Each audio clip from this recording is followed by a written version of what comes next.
Hello friends, welcome to our channel. Today we're going to take a look at another horrible case with you, the case of Chris Watts. Shanann and Christopher Watts, both from North Carolina, met in 2012. Shanann was from Aberdeen while Chris hailed from Spring Lake. On November 3rd, 2012, they got married, but not everyone was pleased with their union. Chris's parents, Cindy and Ronnie Watts, did not attend the wedding due to Cindy's dislike of Shanann and the way she treated her son. A year after their wedding, Shanann and Chris made a significant decision to buy a new home in Frederick, Colorado. This marked a new chapter in their lives as they started fresh in their new home. After relocating to Colorado, the couple looked forward to starting a family. Their dream was realized on December 17, 2013, with the birth of their daughter, Bella Marie. 2 years later, on July 17, 2015, they welcomed their second daughter, Celeste Catherine, affectionately known as Cece. Shanann was diagnosed with lupus at a young age, a chronic autoimmune disease that affects various parts of the body. The immune system mistakenly attacks healthy cells and tissues, producing autoantibodies that target and destroy them, leading to inflammation and tissue damage. This diagnosis brought devastating news. It would be challenging for her to conceive and have children. Shanann had always dreamed of becoming a mother, and this revelation shattered her. However, she defied the odds, experiencing the incredible joy of motherhood not once, but twice. Shanann was a warm and compassionate person who radiated kindness and positivity. Those who knew her described her as a loving and caring individual who made everyone feel welcome. She had a driven personality, always striving to create a better life for herself and her family. Her vibrant and warm nature effortlessly drew people to her. Shanann was an exceptional mother to her two daughters, Bella and Cece. Her love for them was boundless, and she cherished being a mother more than anything in the world. She was dedicated to providing for her children in every way possible, nurturing and supporting them unconditionally. Bella, the older sibling, was a caring and nurturing child who enjoyed taking care of her younger sister. Cece, on the other hand, was a lively and energetic child who brought joy and laughter to everyone's lives with her vibrant personality. Shanann's friends and family thought she had a perfect marriage, but they found Chris hard to get close to. Despite this, they welcomed him because Shanann was deeply in love with him. In 2015, Shanann and Chris filed for bankruptcy due to significant financial struggles. These included a large mortgage, car payments, loans, medical bills, and a substantial amount of credit card debt. At the time, Chris worked at Anadarko Petroleum, and Shanann worked at a children's hospital call center. By 2016, Shanann had started a new career as a consultant for a multi-level marketing company. She sold a nutritional supplement called Thrive, which was administered through a patch. Shanann was extremely passionate about her job.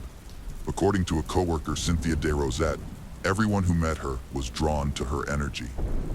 Shanann was happy with her life, husband, and two daughters, but she had one wish remaining: to have a baby boy to complete their family.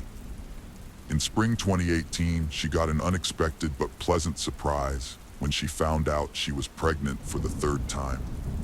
This news filled her with excitement and anticipation. After further tests, Shanann discovered she was having a baby boy. Shanann and Chris were overjoyed, and they chose to name their baby Nico. When Bella and Cece, Shannon's daughters, heard they were going to be big sisters, they were thrilled.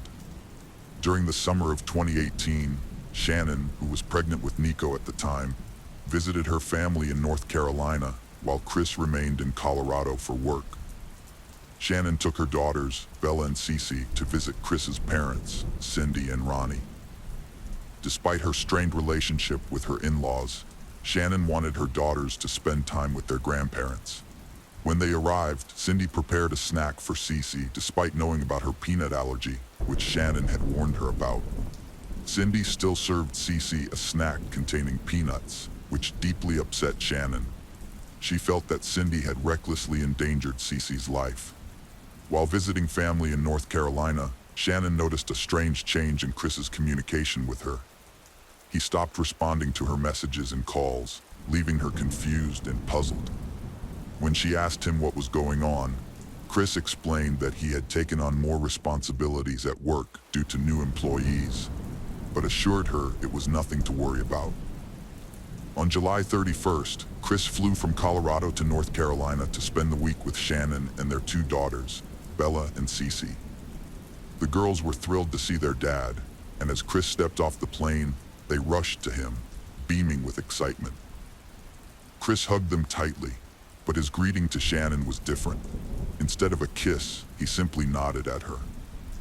Shannon felt deeply hurt by Chris's distant behavior and was unable to hide her emotions.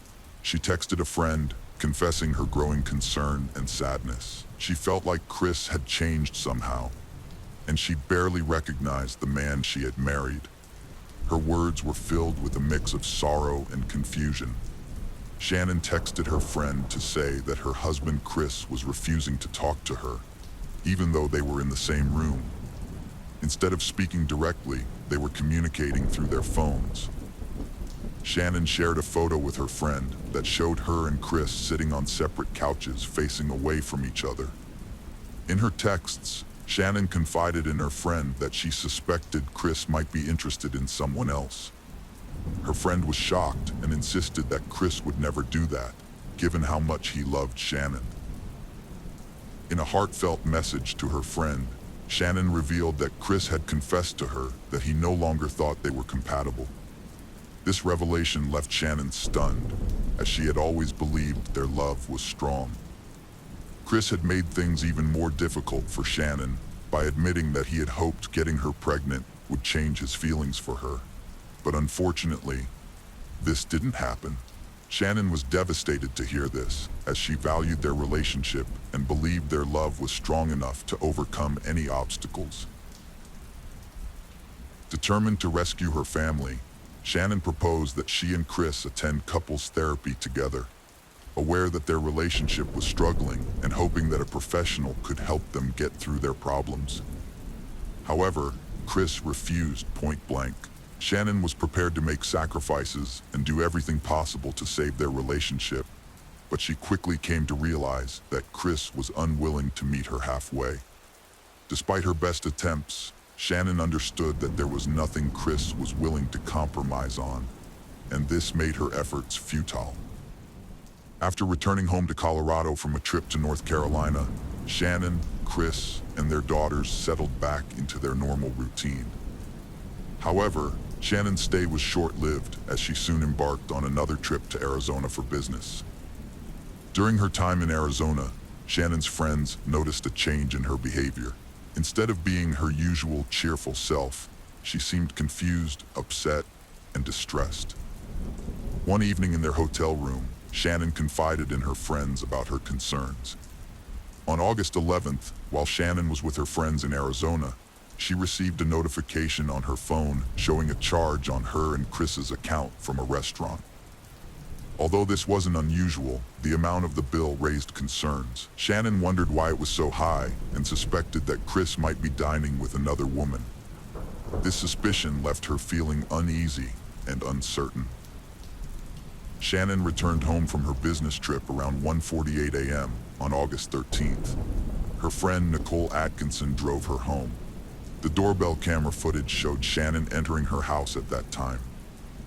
Shannon's friends were worried when she failed to send her usual good morning messages.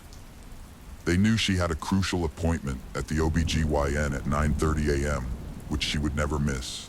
However, when she also missed a 12:30 p.m. business meeting, her close friend Nicole Atkinson became extremely concerned.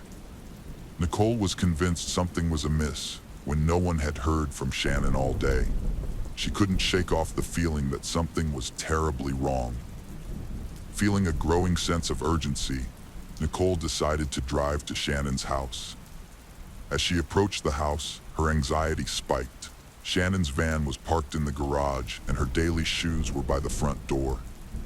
Nicole knocked on the front door, hoping Shannon would come out and explain that she had overslept and was tired from her previous day's flight. But Shannon didn't respond. Chris was contacted by one of Shannon's friends who were unable to reach her. He told them not to worry, saying she might be at a friend's house with their daughters. However, this confused Shannon's friends, since they were all in touch with each other and none knew where she was.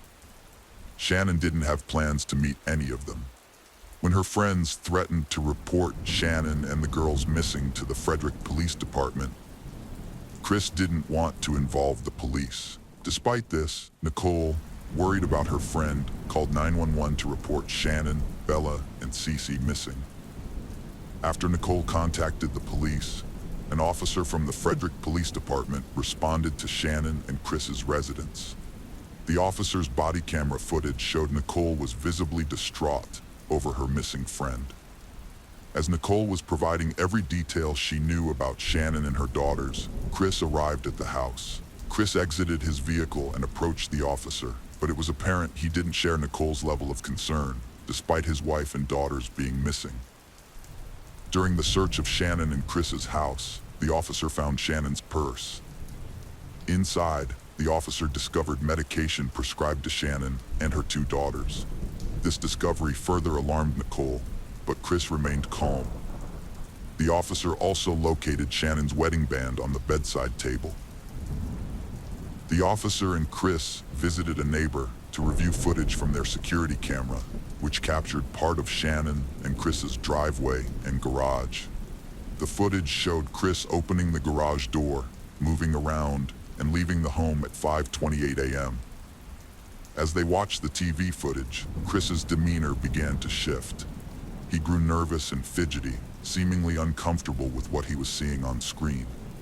Even his neighbor noticed Chris's strange behavior. When Chris left the house, the neighbor discreetly confided in the officer, expressing doubts about Chris's behavior, stating that he didn't think Chris was acting normally. Concerned about Shannon's well-being, her friends wanted to launch a search for Bella and Cece immediately. However, Chris vetoed the idea, warning them against joining the search. His lack of concern for his wife and daughters deeply troubled Shannon's friends, who couldn't understand his apathy. Officers went door to door in Shannon and Chris's neighborhood, asking residents if they had seen Shannon or noticed anything unusual. The next day, the FBI and the Colorado Bureau of Investigation joined the search for Shannon, Bella, and Cece. The Boulder Police Department also provided cadaver dogs to search the property and house. As officers searched the home, a handler commented that the house smelled of cleaning solutions and looked unusually clean, which raised suspicions. The presence of cleaning solutions suggested that someone might be trying to conceal evidence or clean up potential clues. Chris gave an interview outside his home while it was being searched, saying he and Shannon had an emotional conversation before she left, but no argument. He made a heartfelt plea for their return, but came across as aloof and unemotional, sparking suspicion. On August 14th, Special Agent Coder conducted an interview with Chris. During this interview, Chris shared his theory that Shannon might have taken the girls to a friend's house to relax and unwind given the situation. Meanwhile, the police station was flooded with tips about potential sightings of Shannon and the girls, including various photographs. However, when asked to identify any of the individuals in the photos as his missing wife and daughters, Chris was unable to do so. Agent Coder also inquired about Chris and Shannon's marriage. Chris asserted that he had never been unfaithful to Shannon, and, to the best of his knowledge, Shannon had never been unfaithful to him either. He explained that they were the kind of couple who would confide in each other if they ever felt the urge to stray. Throughout the interview, Agent Coder observed Chris's unusual behavior, specifically his frequent hand movements towards his neck. This caught Agent Coder's attention and sparked his suspicion, leading him to wonder if these movements might be indicative of something more significant. During the interview, Agent Coder stepped out briefly to share his suspicion with the other officers that Chris might have strangled Shannon. As more time passed without any sign of Shannon or her daughters, worry and despair deepened among their loved ones. Despite their growing doubts about Shannon's safety, They clung to the hope that Bella and Cece might still be alive. Chris was released from the police department after 3 hours of questioning. However, the authorities asked him to return the next day, August 15th, for a polygraph test, and he agreed. On August 15th, Chris picked up his father from the airport and drove to the Frederick Police Department. Tammy Lee from the Colorado Bureau of Investigation administered the polygraph test. During the test, Chris denied knowing Shannon's whereabouts and claimed he had no role in her disappearance. He didn't pass the test, leaving detectives convinced of his involvement in the disappearance and deaths of his wife and daughters. However, they still needed to persuade him to confess. The special agent, Tammy Lee, a highly skilled coder and polygraph expert, confronted Chris about his failed polygraph test results. Chris admitted that he had not physically harmed Shannon, but acknowledged that he had caused her emotional suffering. Additionally, he confessed to having an affair with a coworker named Nicole Kessinger. Chris expressed remorse for his infidelity, stating that he had never intended to engage in such behavior. However, he denied any involvement in the disappearance of his family. During the interview, Chris asked to speak with his father, Ronnie. The officers were initially hesitant, worried that allowing Ronnie into the room would prompt Chris to request legal representation. Despite their reservations, they allowed it, hoping Ronnie's presence might persuade Chris to confess. In the interrogation room, Chris confessed to killing Shannon, claiming he did it because she had supposedly harmed their daughters, Bella and Cece. However, Shannon's friends were certain Chris was lying, knowing that Shannon would never hurt her children, whom she loved deeply and was eager to welcome her new son, Nico. Chris admitted to burying Shannon's body in a shallow grave at one of his work sites and disposing of his daughters' bodies in oil tanks. Despite being arrested and taken into custody, he persisted in denying any harm to them. The detectives didn't believe for a second that Shannon had harmed her daughters. Chris pleaded guilty to avoid the death penalty and was sentenced to life in prison without parole. At the sentencing hearing, the judge made a bold statement about the heinous crime Chris had committed, calling it the most inhumane and vicious one he had encountered in his career, despite having dealt with thousands of cases. Years later, Chris confessed to murdering his wife Shannon in their bed. He had strangled her after she confronted him about his extramarital affair and threatened to take their daughters away. He then put her body in his truck and drove to his work site with their 2 daughters. There, Chris claimed to have killed his daughters, one by one, in a horrific sequence of events, where one daughter was forced to witness her sister's death before meeting the same fate. The case of Lassie Peterson. Lassie Rocha was born on May 4, 1975, to Sharon and Dennis Rocha. When Lassie and her older brother Brent were still young, their parents got divorced. After the divorce, Lassie's mother married Ron, a dairy farmer, who became a significant father figure in her life. Ron helped raise Lassie and played an important role in her upbringing. With her cheerful and outgoing personality, Lassie was known for her bright smile and bubbly nature. She loved talking to people and was always eager to engage in conversations, which made her a natural attention seeker. She thrived in social situations and was very popular. Growing up on a dairy farm with her stepfather, Lassie developed a strong connection with nature. She spent a lot of time exploring and enjoying the outdoors. One of her favorite activities was gardening with her mother, which brought them both a lot of joy and fulfillment. As a teenager, Lacey attended Thomas Downey High School and was a cheerleader. Her outgoing and bubbly personality made her a perfect fit for this role. She became very popular at school and made a lasting impression as the ideal cheerleader. After graduating from high school, Lacey went on to attend California Polytechnic University, where she studied ornamental horticulture. Her passion for plants and wildlife inspired her to specialize in this field. While at Cal Poly, Lassie regularly visited her friend who worked at a restaurant in Morro Bay. That's where she met Scott Peterson, a co-worker of her friend. Lassie was instantly attracted to Scott and soon found herself smitten. She decided to take the initiative and gave him her phone number. Scott quickly got in touch with Lassie, and they instantly clicked during their first conversation. After some anticipation, Scott asked Lassie out on their first date, a deep-sea fishing trip. Unfortunately, Lassie got seasick during the outing. Despite the unfortunate start, Lassie and Scott continued seeing each other, and their relationship became more serious over time. They eventually decided to live together. Before meeting Lacey, Scott had ambitions of becoming a professional golfer, but as their relationship progressed, his priorities changed, and he opted to focus on a business career instead. In 1997, Lassie graduated from California Polytechnic State University, followed by Scott's graduation the next year. This marked a significant turning point in their lives, filled with promise and potential. On August 9, 1997, the couple exchanged their wedding vows in Avila Valley, San Luis Obispo County, surrounded by a picturesque resort setting. They celebrated their love and commitment to each other. After getting married, Lassie and Scott launched a new business venture by opening The Shack, a sports bar in San Luis Obispo, California.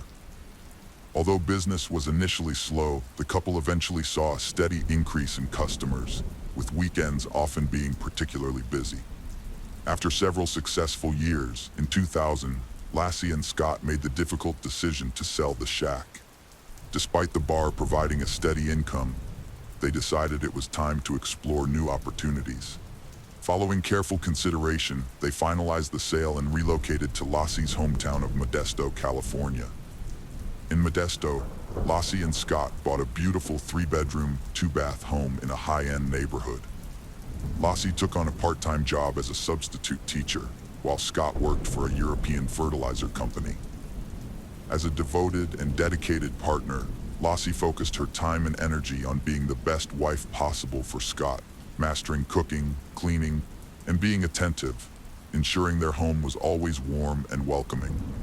In 2002, the couple received wonderful news. They were expecting a baby. The due date was set for February 10, 2003, not 2023. Upon learning the baby's gender, they happily announced that Lassie and Scott were having a boy. They finally chose the name Connor for their little bundle of joy on December 24, 2002.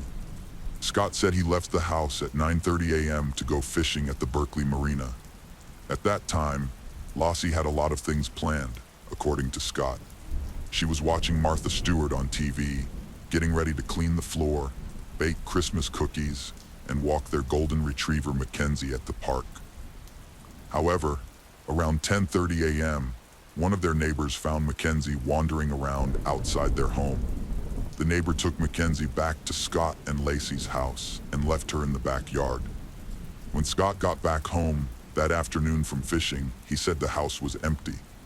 Mackenzie was in the yard, but there was no sign of Lacey. Her car was still parked in the driveway. Scott claimed that after he got home, he took a shower and washed his clothes, which had gotten dirty and wet from fishing. After Scott finished his shower on Christmas Eve, he realized Lacey was missing. As he grew more worried, he decided to call Lassie's mother and stepfather, Sharon and Ron. Unfortunately, neither of them had heard from Lacey all day, and they were getting worried about her safety too. As time passed and Lassie remained missing, Scott and Sharon decided to report her disappearance to the police around 6 p.m. They stressed to the police the urgency of finding Lassie, given her 7-month pregnancy with their baby Connor. During questioning, the police asked Scott about his whereabouts and activities on the day his wife vanished. According to Scott, he went fishing at the Berkeley Marina, approximately 90 miles from their Modesto home. However, the police would later reveal that they suspected foul play in Lassie's disappearance from the start of their investigation. Initially, the police did not treat Lassie's case as suspicious, despite the family's concerns. As the search for Lassie continued, her family publicly defended Scott. To outsiders, Scott and Lassie appeared to be an ideal couple, making it difficult to imagine Scott capable of harming his pregnant wife. As the investigation into Lossie's disappearance continued, the police became increasingly suspicious of Scott. Almost a month after Lossie vanished, the police made a startling discovery about Scott Peterson. Their investigation revealed that he had had two extramarital affairs and a long-term relationship with a woman named Amber Fry while still married to Lossie. Amber Fry got in touch with the police on December 30th, 2002, after finding out that Scott was a suspect in his wife's disappearance. She informed the police that she had been having an affair with Scott, who initially presented himself as a single man when they first met on November 20th, 2002. However, 2 weeks prior to Lossie's disappearance, Scott confessed to Amber that he was a widower and that this Christmas would be his first one without his wife, which was a different story from what he initially told her. The police were shocked by this information and began to suspect that Scott may have already decided to murder his pregnant wife. To gather evidence against Scott, the police asked Amber to make a recorded phone call to him, hoping to capture a confession on tape. The police informed Lossie's family about Scott's infidelity. It was not until they showed her a picture of Scott with Amber that Lossie's mother, Sharon, finally accepted Scott's guilt in Lossie's murder. Lacey's family stopped supporting Scott in the search for her after learning of his affairs. The massive search effort involved multiple resources and over 900 volunteers. At a press conference, a police officer doubted she left voluntarily on December 24th. The media frenzy focused on the story of a devoted wife and daughter vanishing on Christmas Eve. After Lossie disappeared on December 24, 2002, a $25,000 reward was initially offered for information leading to her safe return. As time passed with no leads, the reward was increased to $500,000 to raise awareness and gather more information. Posters of Lossie were displayed prominently in Modesto, California, and a website was created by one of her friend's husbands to spread the news. Months later, on April 13, 2003, a couple walking their dog in the Richmond's Point Isabel Regional Shoreline Park made a horrifying discovery. They found the decomposing body of a male infant. The next day, another person found the body of a pregnant woman on the east side of the Bay Shore, about a mile away from where the baby was found. On April 18, 2003, DNA tests confirmed that the bodies were indeed Lossie and her unborn son, Connor. Lossie and Connor were laid to rest at Wood Cemetery. The Associated Press later discovered that the autopsy revealed disturbing details about Lossie's body. She had suffered 2 cracked ribs, her upper torso had been emptied of internal organs, and her head and limbs were missing. The medical examiner concluded that the baby had died while still in Lossie's womb and was expelled after her death.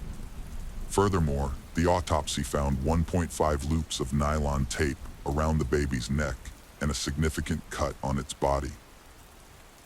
To investigate Lossie's disappearance, agents from the FBI and the Modesto Police Department searched the residence of Scott and Lacey. They discovered several intriguing clues, including a piece of hair found in Scott's pliers on his fishing boat. A DNA sample from the hair matched Lacey.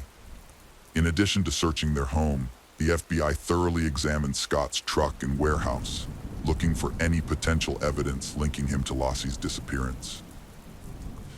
They also searched Scott's boat, where they found a homemade anchor. Scott claimed he made the anchor using a 90-pound bag of concrete to repair his driveway. However, the state believed that Scott had made 5 anchors, using 4 of them to weigh down Lossie's body in the San Francisco Bay. Lossie and her baby son Connor's bodies were found in San Francisco Bay.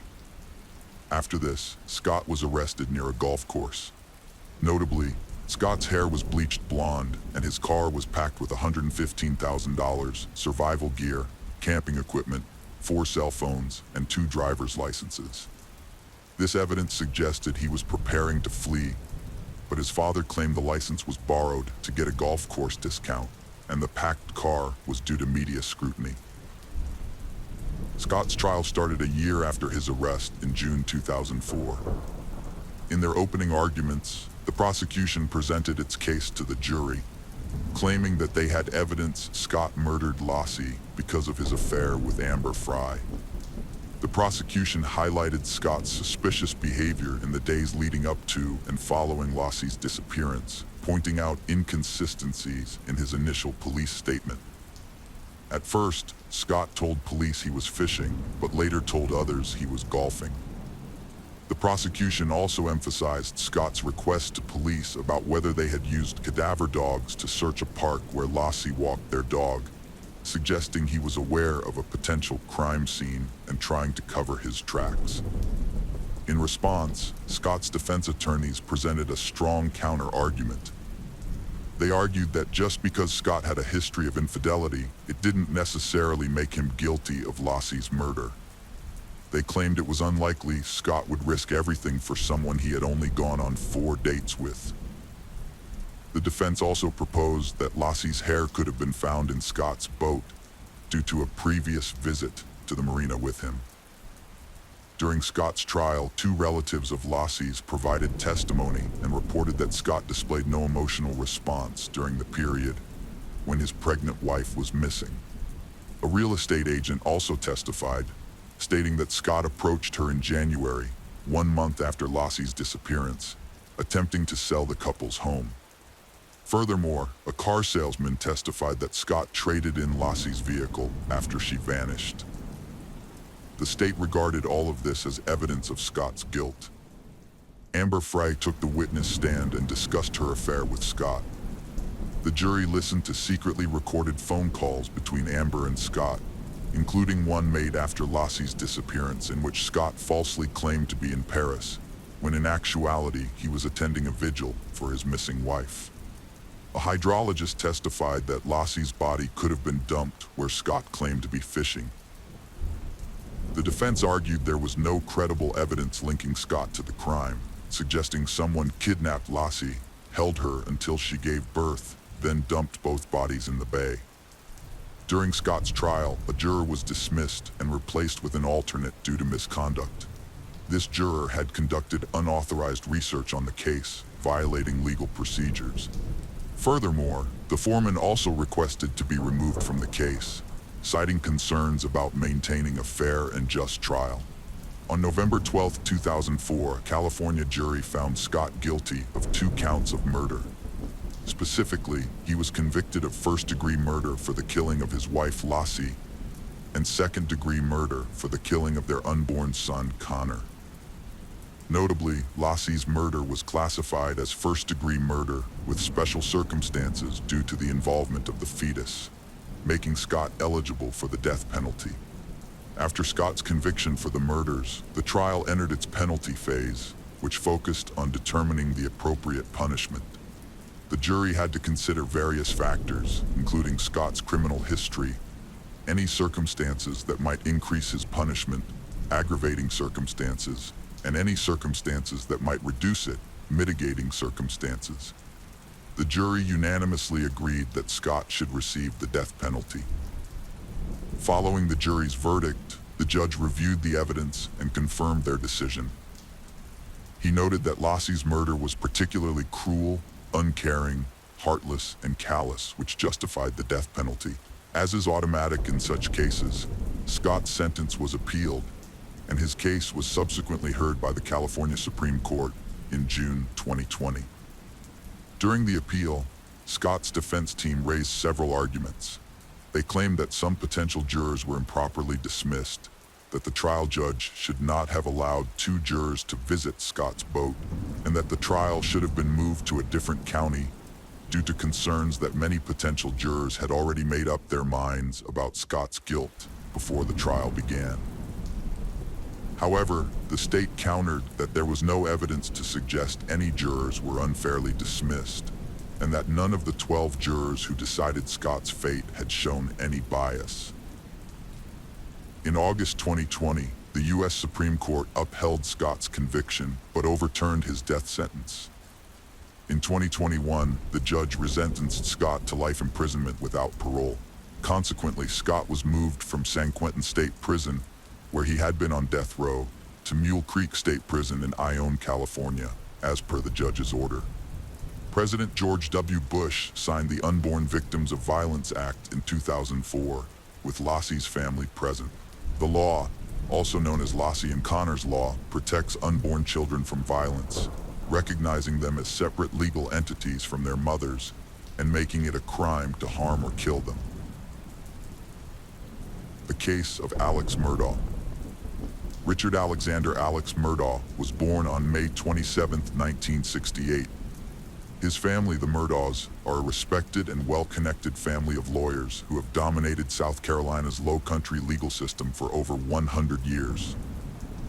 3 generations of Murdaughs served as district attorneys of the 14th Judicial Circuit from 1920 to 2006. But Alex's actions brought an end to their reign. The foundation of the family's later success was laid by Alex's great-grandfather, Randolph Murdaugh Sr., who founded the law firm Peters, Murdaugh, Parker, Eloth, and Dietrich, PMPD.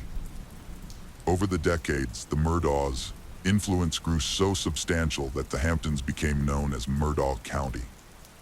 Alex pursued a law degree from the University of North Carolina, following in his family's footsteps. There, he met his future wife, Margaret Maggie Burrell, and they started dating in 1991. They got married 2 years later, on August 14, 1993, at the Second Presbyterian Church in South Carolina. Alex and Maggie had 2 sons, Richard Buster Murdaugh and Paul Murdaugh. Alex became a personal injury attorney with his family's firm PMPD, aiming to continue his family's legacy. However, unlike his predecessors, Alex misused the power and influence his family's firm provided, using it to conceal financial crimes, theft, and possibly even murder. For over a decade, his wrongdoing went unnoticed until his youngest son Paul was involved in a boating accident that resulted in a girl's death. Paul Murdaugh's boating accident, the latest in a series of suspicious deaths surrounding the Murdaugh family, has sparked speculation that these accidents might be part of a larger cover-up. The theory seems plausible, given the family's history and resources, especially considering how they handled Mallory Beach's death. On February 23, 2019, Paul Murdaugh drove the family boat to a party on Puka's Island. The 19-year-old, fresh out of high school, was accompanied by his girlfriend Morgan Dowie, Anthony Cook, Mallory Beach, and Miley Allman. They were looking forward to an unsupervised night of fun, starting with a house party and an oyster roast on the island. To ensure a fun night, Paul used his older brother's identity card to buy beer and hard liquor. The group departed from the Murdaugh River House around 7 p.m. By midnight, they were ready for more fun, so Paul suggested driving the boat to downtown Beaufort, where he and Connor had a few more drinks. At around 1 a.m., they headed back to the boat. As they walked back, a surveillance camera caught a tender moment between Anthony and Mallory.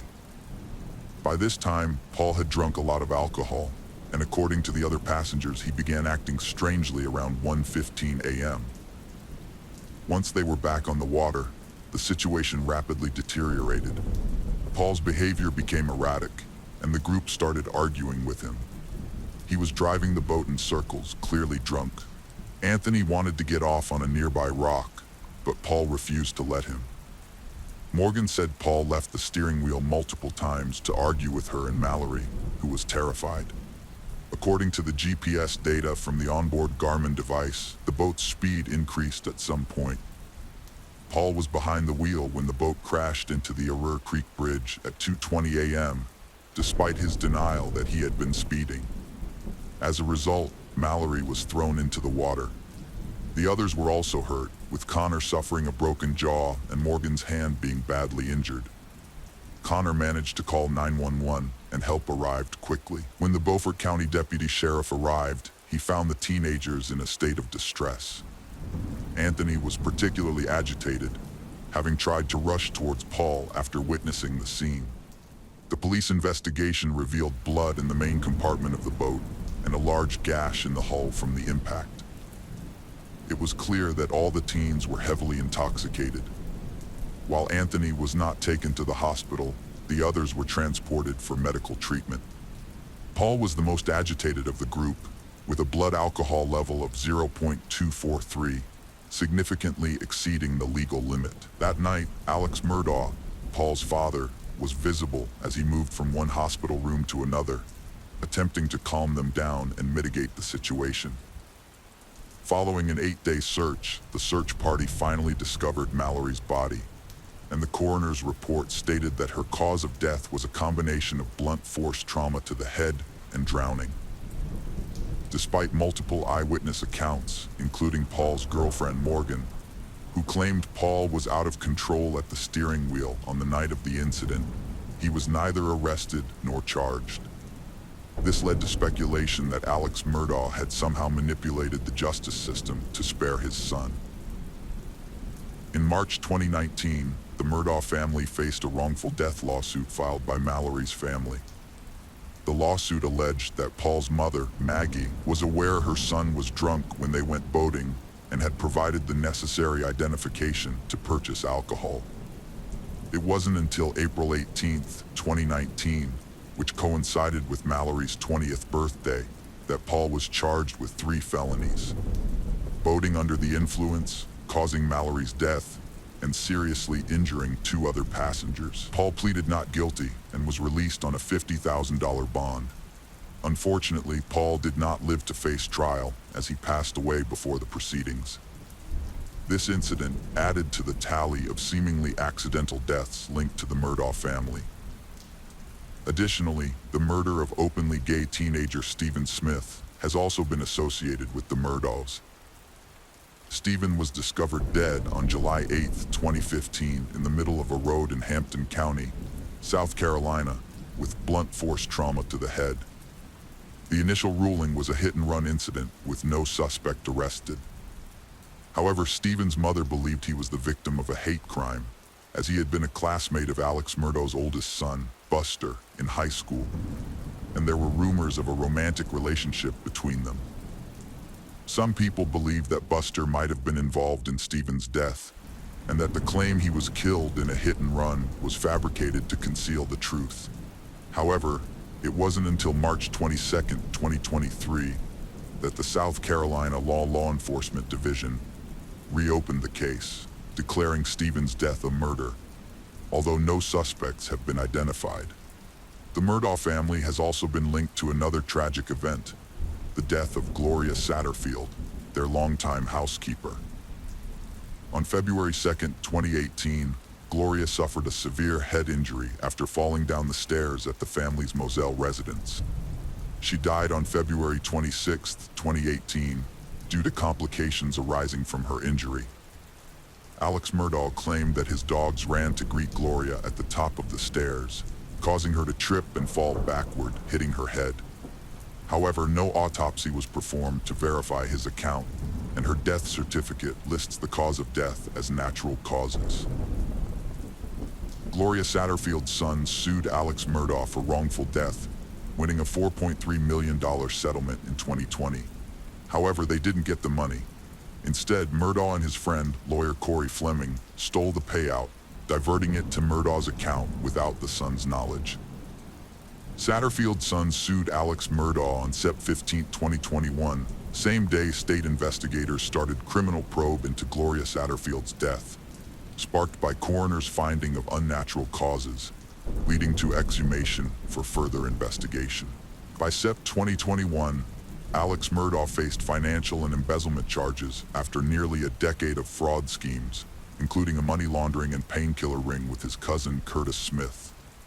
On September 4, 2021, Alex Murdaugh concocted a sinister plan. He gave a gun to Curtis and instructed him to shoot him. The goal was for Alex's son, Buster, to collect a life insurance payout of $10 million upon Alex's death. Curtis followed the plan, pulling over where Alex had staged a fake flat tire and shooting him. However, the bullet only caused minor injuries, and Alex was able to call 911 himself. When law enforcement arrived, they suspected foul play, but couldn't prove it. Days later, Alex confessed to conspiring with Curtis to stage the shooting. His lawyers claimed that he was struggling and that unsavory characters were taking advantage of his vulnerable state of mind. Alex surrendered to authorities when he learned a warrant had been issued for his arrest. He was charged with insurance fraud, conspiracy to commit insurance fraud, and filing a false police report.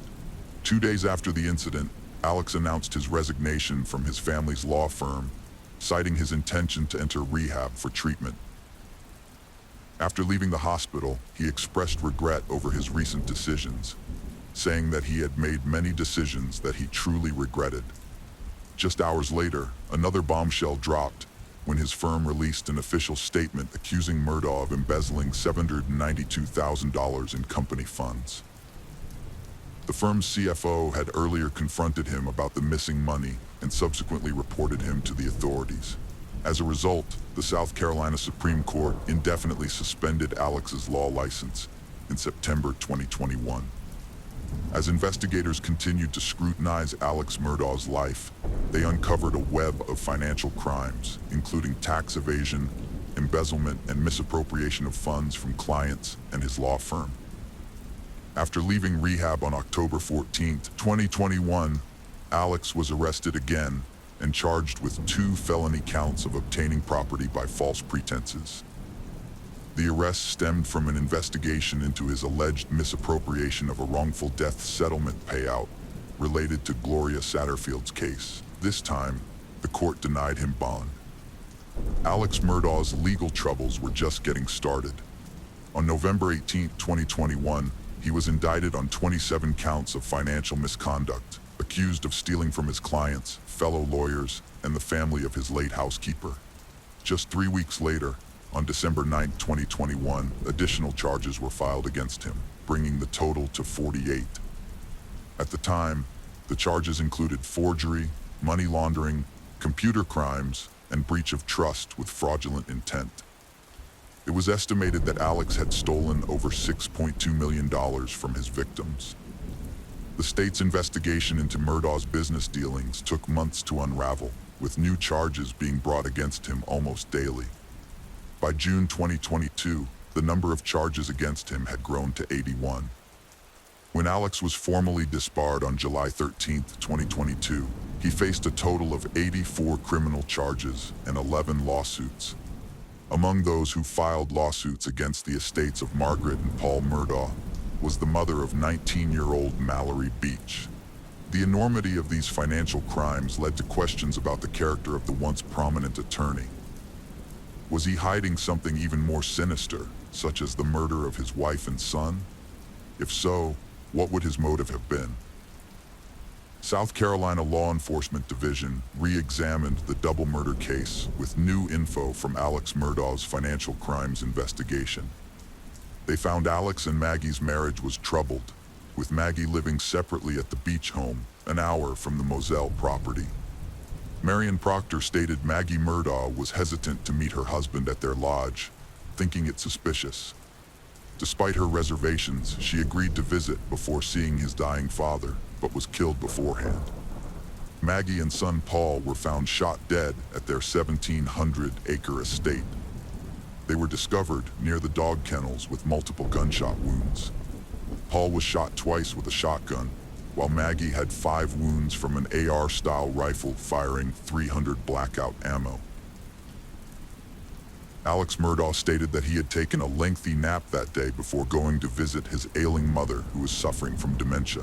He claimed to have been away for approximately 45 minutes to an hour and a half, and upon his return, he discovered his wife and younger son deceased on the floor near the dog kennels. Alex Murdaugh, a lawyer, killed his family to divert attention from his financial wrongdoings. He faced a subpoena and a hearing on June 10, 2021, and his law firm had discovered his misuse of company funds. Fearing exposure, he allegedly murdered his family.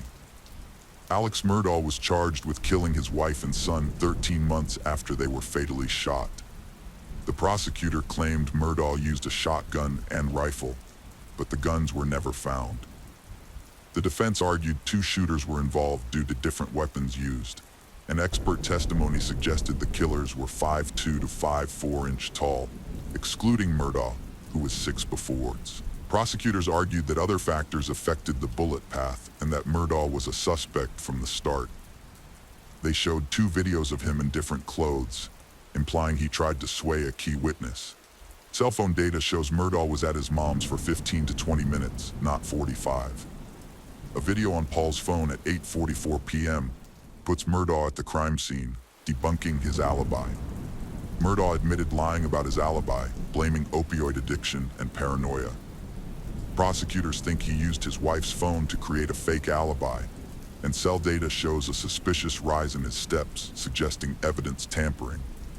Video from dog kennels was key evidence, leading to Murdaugh's guilty verdict and 2 life sentences. Murdaugh's lawyers seek new trial, alleging jury tampering. He faces appeal, criminal charges, and lawsuits. The case of Paige Bergfeld. Paige Bergfeld was born in Atlanta, Georgia on April 27, 1973, to Frank and Suzanne Bergfeld. She had 1 sibling, Craig Bergfeld. Paige grew up in Atlanta before relocating to Colorado. In 1995, she married her high school crush, Howard Ron Beigler, who was also her first love. However, their marriage ended due to disagreements about having children. While Paige was ready to start a family, Howard was not interested. Following their divorce, Paige married Rob Dixon, an ambitious businessman, in 1998. Their intense 10-year marriage resulted in 3 children, Jess, Taft, and Cole. June 28, 2007, marked the last time Paige Bergfeld was seen by her loved ones. Earlier that day, Paige had spent part of the afternoon with her ex-husband, Howard Beigler, with whom she had recently rekindled their romance. After a picnic together, they went their separate ways. Around 9 p.m., Beigler called Paige to check in on her, and she assured him she was heading home and would text him once she arrived. However, that text never came. Beigler tried calling her again the next day, but her phone went straight to voicemail, indicating it was either turned off or out of reach. This raised his concerns, and on the 3rd day, he decided to visit her apartment. What he discovered was shocking. Paige's live-in nanny informed him that she had not returned home in 3 days. Beigler immediately alerted Paige's parents and the authorities, sparking a terrifying investigation that would unfold in the days to come. Paige Bergfeld's parents, Frank and Suzanne, were devastated when their beloved daughter went missing. The police suspected foul play in her disappearance, partly because of her parents. Frank described Paige as a devoted mother who would never leave her children. Paige would go to great lengths to care for her kids, even if it meant crawling with broken limbs. Her children were her top priority, and everyone close to her knew it. Paige's brother, Craig Bergfeld, a Seattle-based plastic surgeon specializing in facial reconstruction for kids, left his home to care for Paige's children in Grand Junction, Colorado. He and his wife Claire understood that Paige's primary concern was her kids' safety and well-being, and they made that their top priority too. Seeing that Paige was a devoted and caring mother, the police were convinced that she wouldn't have simply abandoned her children and left town. They believed something must be preventing Paige from being with her kids, and they launched an investigation to uncover the truth. Mesa County Sheriff Matt Hilke began looking into the case, following standard procedure when someone goes missing. Typically, the closest people to the missing person and the last ones to see them are the first to be investigated. So the police invited Howard Beigler for questioning. Beigler was the last person to see Paige before she vanished, raising the question of whether he could have been involved in her disappearance. In an interview, Paige's father confirmed that Ron Beigler was Paige's greatest love. Paige and Ron had shared a passionate romance since high school, and after reuniting over 10 years ago, her father was certain that Beigler would never harm his daughter. Paige Bergfeld's life took a surprising turn. After marrying Rob Dixon in 1998, she fell for his charming personality. However, her father described their pre-marriage relationship as whirlwind-like. Rob's wealth from a successful business initially impressed Paige, but his post-marriage behavior became reckless, marked by extravagant spending and poor investments, ultimately leading to financial ruin. Paige took steps to improve their financial situation by starting a small preschool dance program called Brain Dance. She also began selling kitchen appliances for a company called the Pampered Chef from their home. However, Rob's spending habits canceled out Paige's efforts, causing tension in their marriage. Frank Bergfeld described Rob's unpredictable personality. While Rob could be cheerful, friendly, and lively at times, he would often become mean, condescending, irritable, and short-tempered. Rob Dixon's importance in the police investigation grew after a new discovery. Prior to her divorce, Paige had reported a threat to the police in October 2004. In a 911 call, she said Rob had threatened to kill the kids if she didn't let them stay with him, but the situation was resolved by the time police arrived. A year after the first incident, Paige Bergfeld reported another disturbing altercation to 911. She and her husband Rob had a fight, during which he pushed her to the ground while she was holding their baby, and then punched her in the stomach. This time, the police arrested Rob, but he was released after completing an anger management course. The Mesa County Sheriff's Office questioned Rob Dixon about Paige's disappearance. Rob claimed to have been in Philadelphia on the day she went missing, which was supported by the fact that he had moved there after their divorce. Despite his history of violent behavior towards Paige, Rob had a solid alibi, having been 2,000 miles away from Grand Junction at the time of her disappearance. The police did not release details of their interview with Rob to the public. Paige's father, Frank Bergfeld, realized that even someone with a troubled personality like Rob couldn't have committed murder from such a distance. Although Rob was no longer a suspect, the Bergfeld family still had concerns about him. 3 months prior to her disappearance, Paige posted disturbing content about Rob on an online message board, where she shared that her children would often ask her if their father was going to kill her. In the post, she confided that she could imagine her kids wondering what life would be like if she were actually dead. With both of Paige's ex-husbands possessing solid alibis, the police were forced to broaden their suspect search. However, after investigating those close to Paige Bergfeld, the police were still unable to find a suspect, leaving them to ponder who could be responsible for her disappearance. Ultimately, this led to a stunning revelation about Paige Bergfeld herself. Paige Bergfeld was a devoted mother with a bubbly personality, loved by her family and friends. But behind her happy family scenes, she led a secret double life. In addition to her public roles as a dance teacher and kitchen appliances vendor in Grand Junction, Paige had a hidden online persona. After her disappearance, her family discovered something suspicious on her laptop, which they reported to the police. The subsequent investigation revealed that Paige had a second, lucrative source of income as an expensive escort. Paige used the alias Carrie online and advertised services that went beyond those of a traditional escort, including nude massages and topless encounters, as suggested by provocative internet ads. Paige's family, particularly her sister-in-law Carrie Bergfeld, were shocked to discover her secret life after her disappearance. Although her family was surprised to learn that Paige worked as an escort, they seemed to understand her reasons for doing so. Paige's love for her children drove her to take on a huge responsibility as the breadwinner and provider of her family after her divorce. Her father, Frank Bergfeld, believed that this led her to make a difficult choice. Raising 3 kids alone was a massive task, and Paige was determined to give them the best life possible. Paige's parents, Frank and Susanna Bergfeld, were surprised by the way she chose to achieve her goals. In an interview, Frank said he wished Paige had talked to him about her plans, as he would have been happy to advise her about the potential risks. Although they didn't agree with her profession, Frank and Susanna continued to love and be proud of their daughter without reserve. Craig Bergfeld, Paige's brother, shared their father's view that Paige's profession was driven by her desire to provide for her children. He was aware that her dance school and kitchen appliance sales weren't lucrative enough to cover her $6,000 monthly mortgage, let alone put clothes on the backs of 3 kids. Although he suspected she had another source of income, He never imagined she would be working as an escort. Paige's ex filed for bankruptcy after their divorce. Her brother Craig thought she'd default on the large mortgage soon. But Paige surprised him and his wife C by buying her first home with her 2 jobs teaching dance and selling kitchen equipment. C questioned Paige about her income, and Paige confessed to having worked as a stripper before her marriage.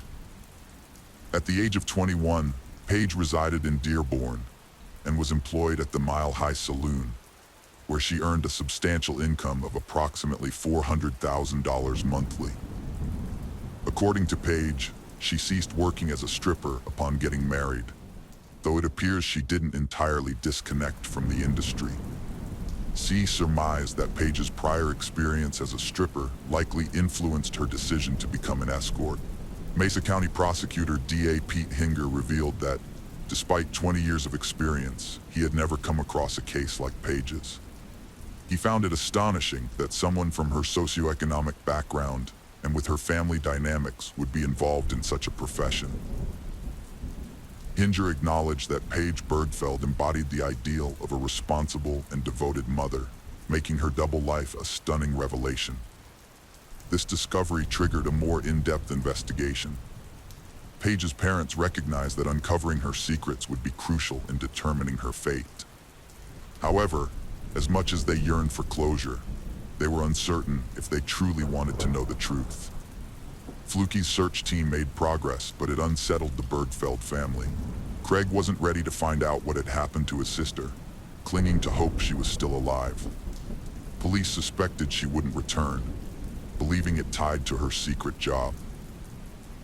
The chief district attorney, Dan Rubenstein, took charge of Paige Bergfeld's case and identified a suspect, Lester Ralph Jones, a middle-aged client of Paige's escort services. Although Rubenstein was convinced that Jones was involved in Paige's disappearance, he lacked concrete evidence without her body.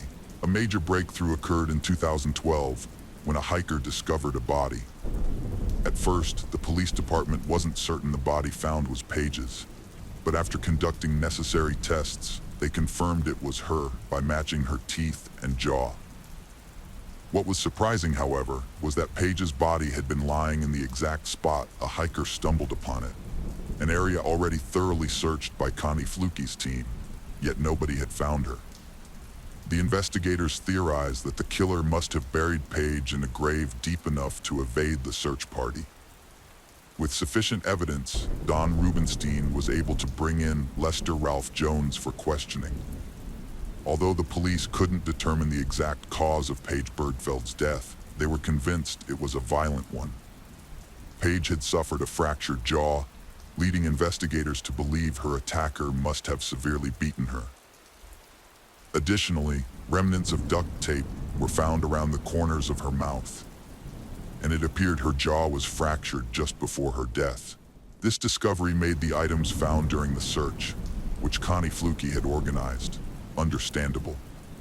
The items included pieces of documents scattered along the highway, some of which had Paige's name, while others had her children's names. The investigators assumed that the documents must have been thrown out of the car by Paige's kidnapper as he drove her to the spot where he eventually killed her. However, another possibility was that Paige herself had thrown the documents out of the car as a way of helping people to locate her. Unfortunately, Paige's killer, Lester Ralph Jones, was able to roam free for 5 years after her terrifying murder.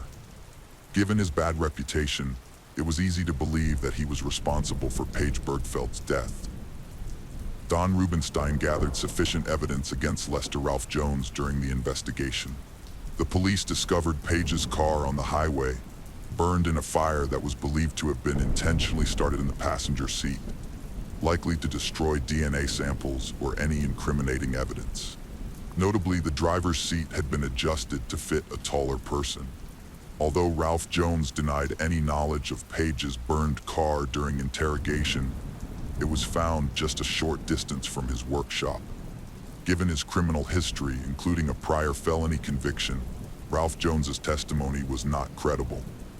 Furthermore, a critical piece of evidence implicated him, He had contacted Paige Bergfeld using a burner phone on the day of her disappearance. Despite his denial of purchasing the phone, a CCTV recording showed him doing so.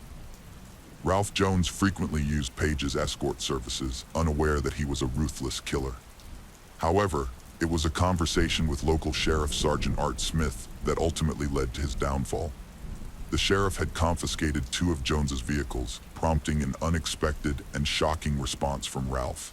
His reaction was that of a man consumed by guilt. When Sergeant Smith inquired about the cars, Jones casually asked where he would bury a body. This cryptic comment, combined with other evidence, provided the crucial breakthrough the police needed. 7 years after Paige Bergfeld's disappearance, in November 2014, Lester Ralph Jones was arrested and charged with first-degree murder and kidnapping. According to the arresting officers, Jones had been expecting the arrest and showed no signs of surprise. He did not ask any questions, instead calmly turning around and placing his hands behind his back. His bail was set at $2 million. In 2016, Ralph Jones stood trial, and the jury determined that although the evidence against him was circumstantial, it was sufficient to convict him. 9 years after Paige vanished, the jury delivered a guilty verdict in December 2016, finding Ralph Jones responsible for her murder and kidnapping, and he received a life sentence. The case of Mary Catherine Higdon. Mary Catherine Higdon, born in 1994, was a lively child who spread joy wherever she went. Her infectious laughter and humor brought delight to those around her, often with her quick wit and impressive impersonations. She loved taking leisurely strolls around town with her pet frog perched on a shoestring, proudly showing it off to everyone. From a young age, Mary had a deep appreciation for nature and animals, spending hours exploring the outdoors and marveling at the beauty of the natural world. Aside from being an entertainment enthusiast, Mary had a passion for performing. She would often stage plays for her family, captivating them with her creativity and boundless imagination. As she grew older, Mary was introduced to firearms and developed a strong interest in them. She learned the importance of handling guns responsibly, respecting their power and potential. Over time, her skills improved and she became an accomplished marksman with a growing passion for guns.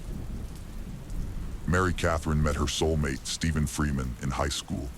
Born on January 1st, 1995, in Griffin, Georgia, Stephen grew up in a close-knit family with his parents and brother.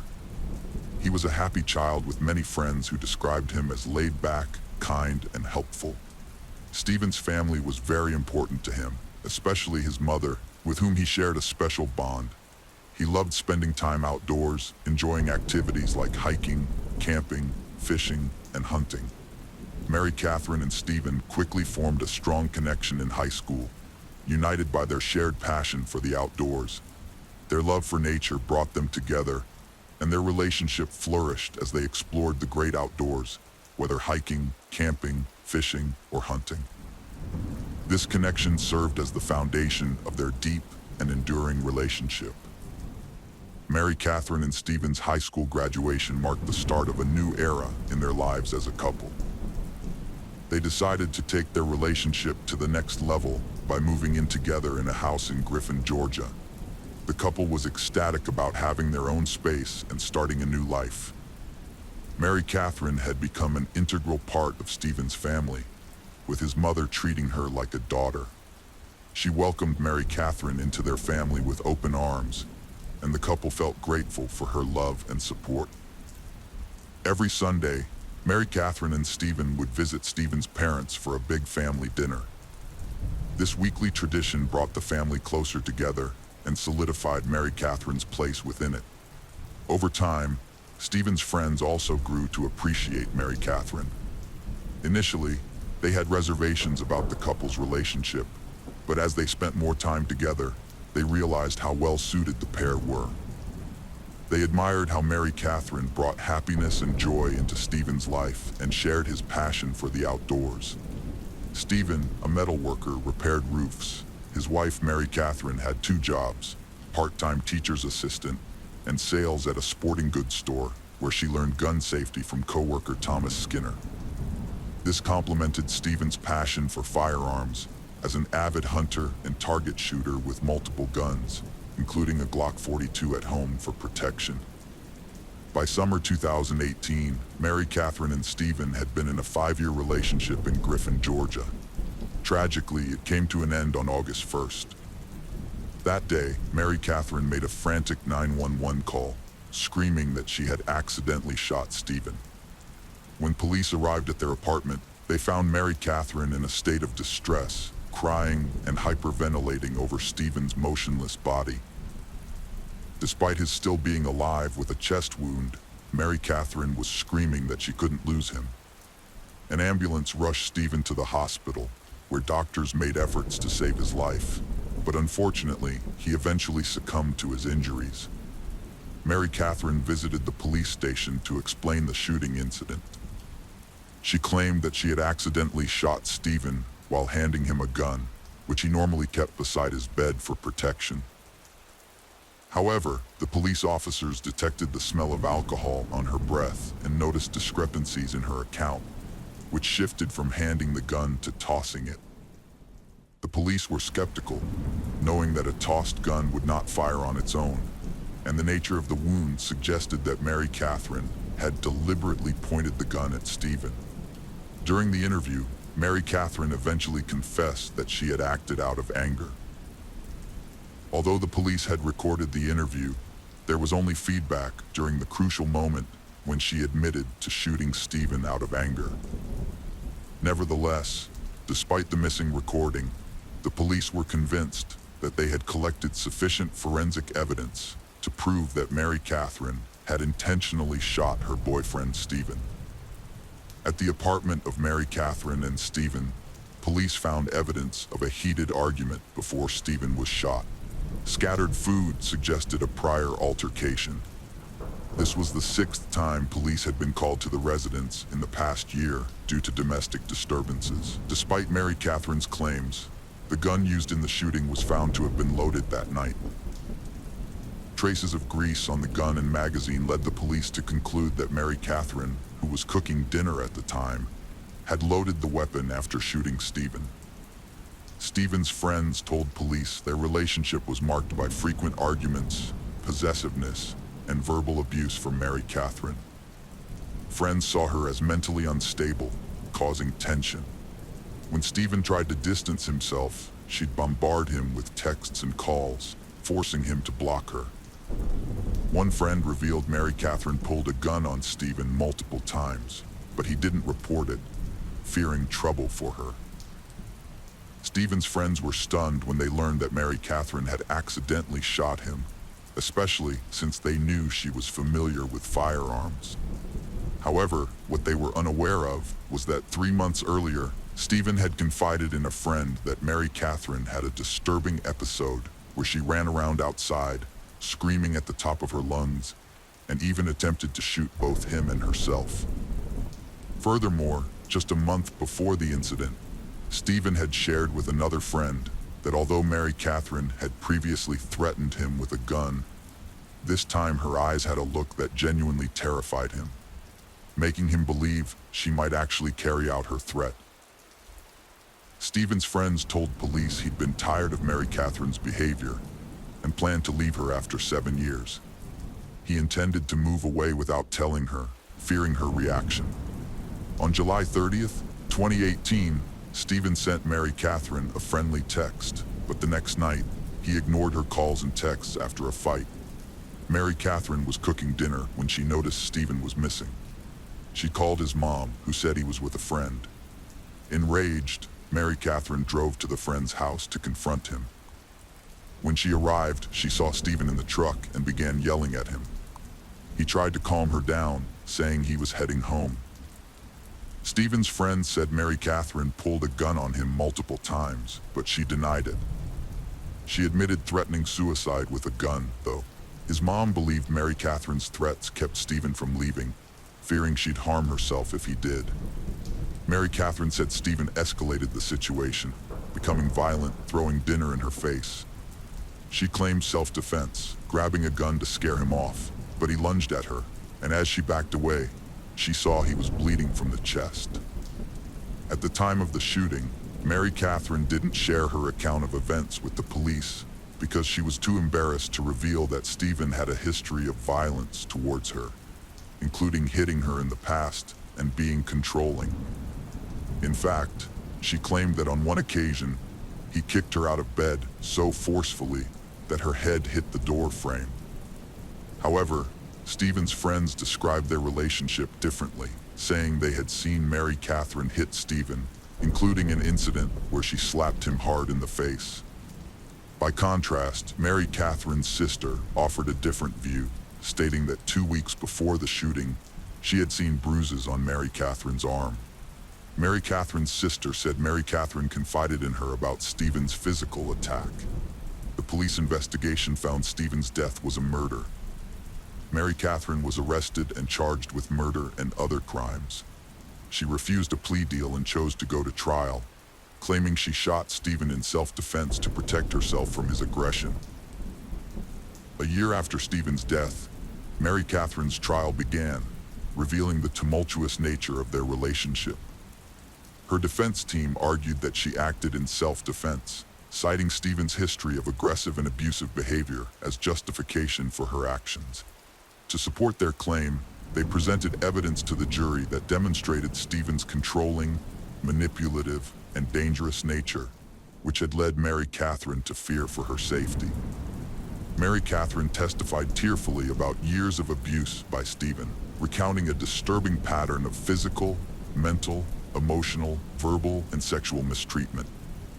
She described his attacks, belittling, and disregard for her humanity, saying his abuse knew no bounds, leaving her trapped and terrified. Mary Catherine's defense presented a text from Stephen, saying he'd punish her when he got home. Mary Catherine testified that meant physical abuse, and if she defended herself, he'd hit her harder. Another text shown in court read, "Don't hit me, or I'll hit you back 2 times harder."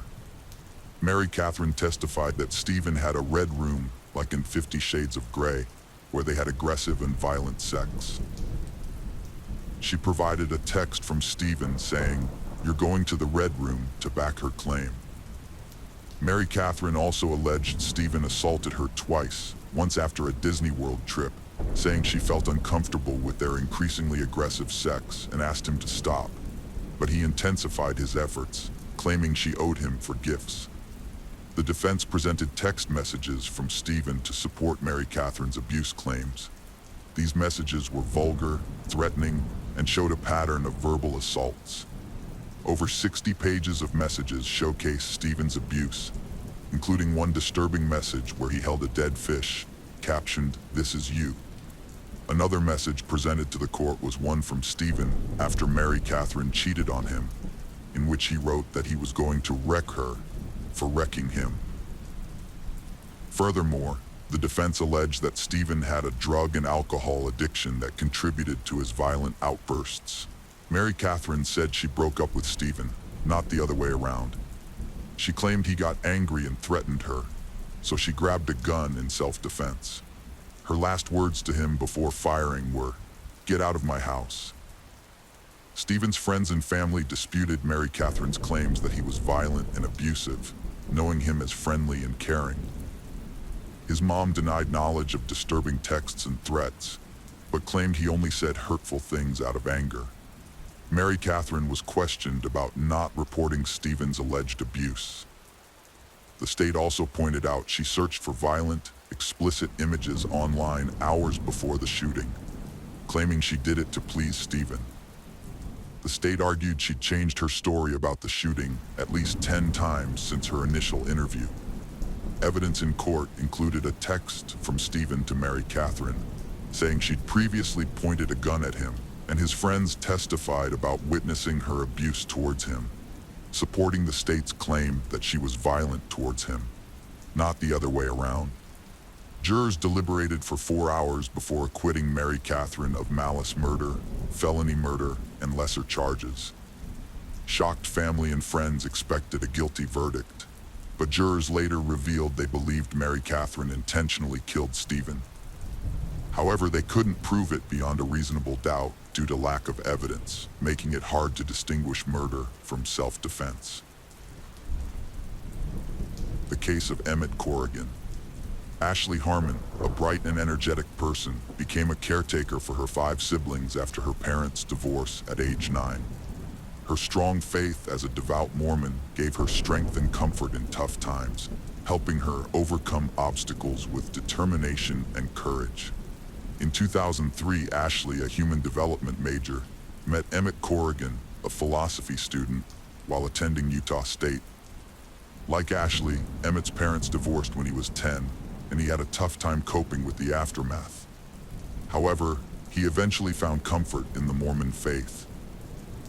Although Emmett wasn't born into the Church of Jesus Christ of Latter-day Saints, he converted to the church at 17 in a ceremony attended by his family and friends. Ashley initially thought Emmett was cute, and he felt the same way about her. Emmett was impressed by Ashley's intelligence and was immediately smitten with her from the moment they met. In fact, he confided in his closest friends that he knew Ashley was the one he wanted to marry. Emmett proposed to Ashley at Christmas 2008, and she happily accepted. They married in a Mormon temple, surrounded by shared beliefs. Overjoyed, they started their new life, finding stability and happiness in their union. In Mormonism, marriage is sacred and eternal, lasting beyond death, with divorce only allowed in extreme cases. Ashley and Emmett welcomed twin daughters in 2005, feeling overjoyed and thrilled to experience parenthood. While attending Utah State University, they balanced childcare and education, relying on faith and love to overcome challenges. Emmett graduated from Utah State University with honors in 2009, attended law school and passed the bar, becoming a bankruptcy attorney. Meanwhile, Ashley stayed home to care for their 4 kids, managing the household while Emmett built his career.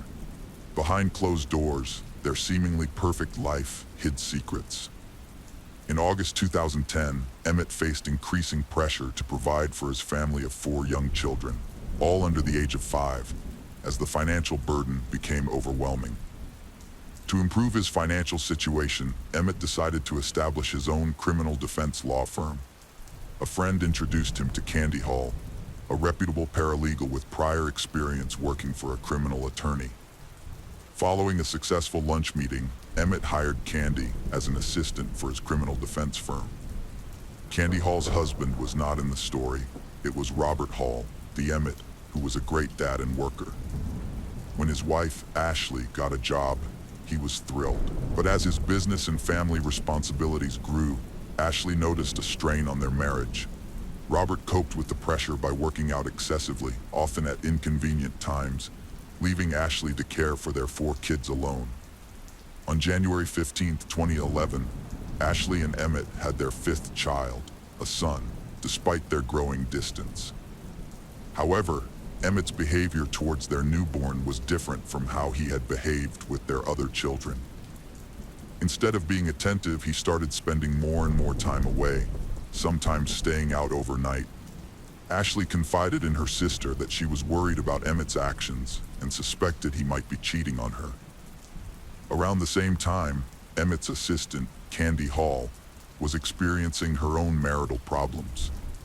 She told a friend that her husband, Rob, was jealous of her working for the charismatic Emmett, and their constant fights were affecting their marriage.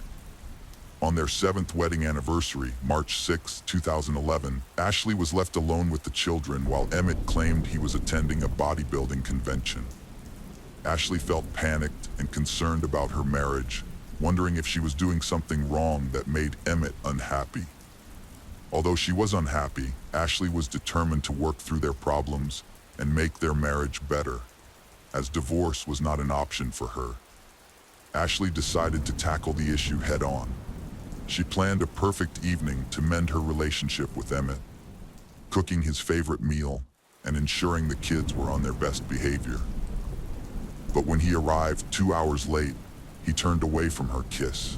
Undeterred, Ashley remained steadfast in her goal to rekindle their love, believing it was worth trying to. 2 hours after Ashley finished preparing dinner, the Corrigan family gathered around the table to eat.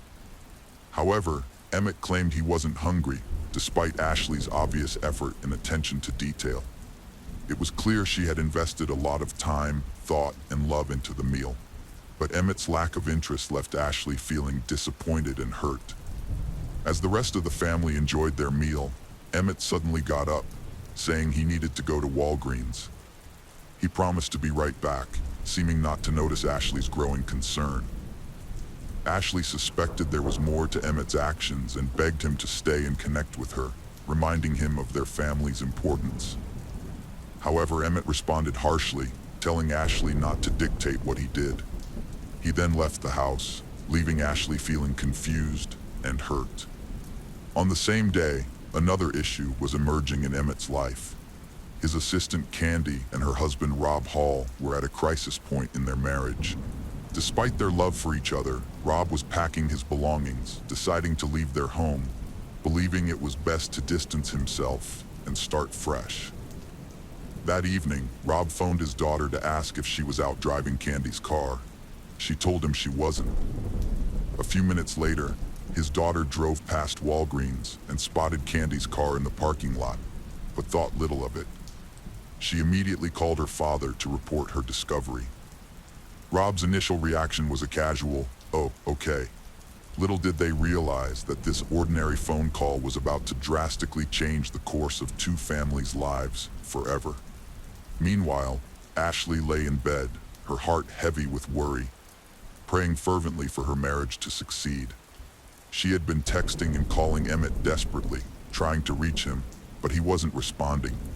Her intuition told her something was wrong, and she couldn't shake off a sense of unease. Around 1 p.m., a 911 call reported gunshots and a screaming woman in the Walgreens parking lot, prompting a rapid police response. As they arrived at the scene, officers were uncertain about what they would find. Had there been a random drive-by shooting, a botched drug deal, a robbery, or something entirely different? Without knowing what to expect, they approached the area with caution. When the first officer stepped out of the patrol car, he was met with a horrific scene. A lifeless body lay on the ground, and a second person, wounded and in agony, was clutching their head. The injured person was rushed to the hospital with a gunshot wound, leaving the police with more questions than answers. Amidst the chaos, one key witness caught the police's attention. Her name was Candy Hall, and she was present at the crime scene. At the hospital, Candy identified the injured man as her husband, Rob, and the deceased man as her boss, Emmett. The autopsy revealed that Emmett had been shot twice, once in the head and once in the chest. Shortly after Emmett's lifeless body was discovered in the Walgreens parking lot, his wife Ashley received a knock on her front door. When she answered, she was greeted by police officers who broke the devastating news. Her husband, Emmett, had been shot and killed. Ashley was left stunned, inconsolable, and bewildered, struggling to comprehend what could have led to this tragic event. After the police informed Ashley that her husband had been killed, a detective asked her about Rob and Candy Hall. Ashley knew Candy as Emmett's assistant, but she suspected that Candy and Emmett were having an affair. The police took Candy in for questioning from the Walgreens parking lot, trying to piece together what led to Emmett's murder and Rob being shot in the head. When detectives asked Candy if she had a romantic relationship with her boss Emmett, she denied it. They also asked if they had ever had sex, and Candy strongly denied that too. Candy told the detectives that she had gone to Walgreens that night to pick up a prescription.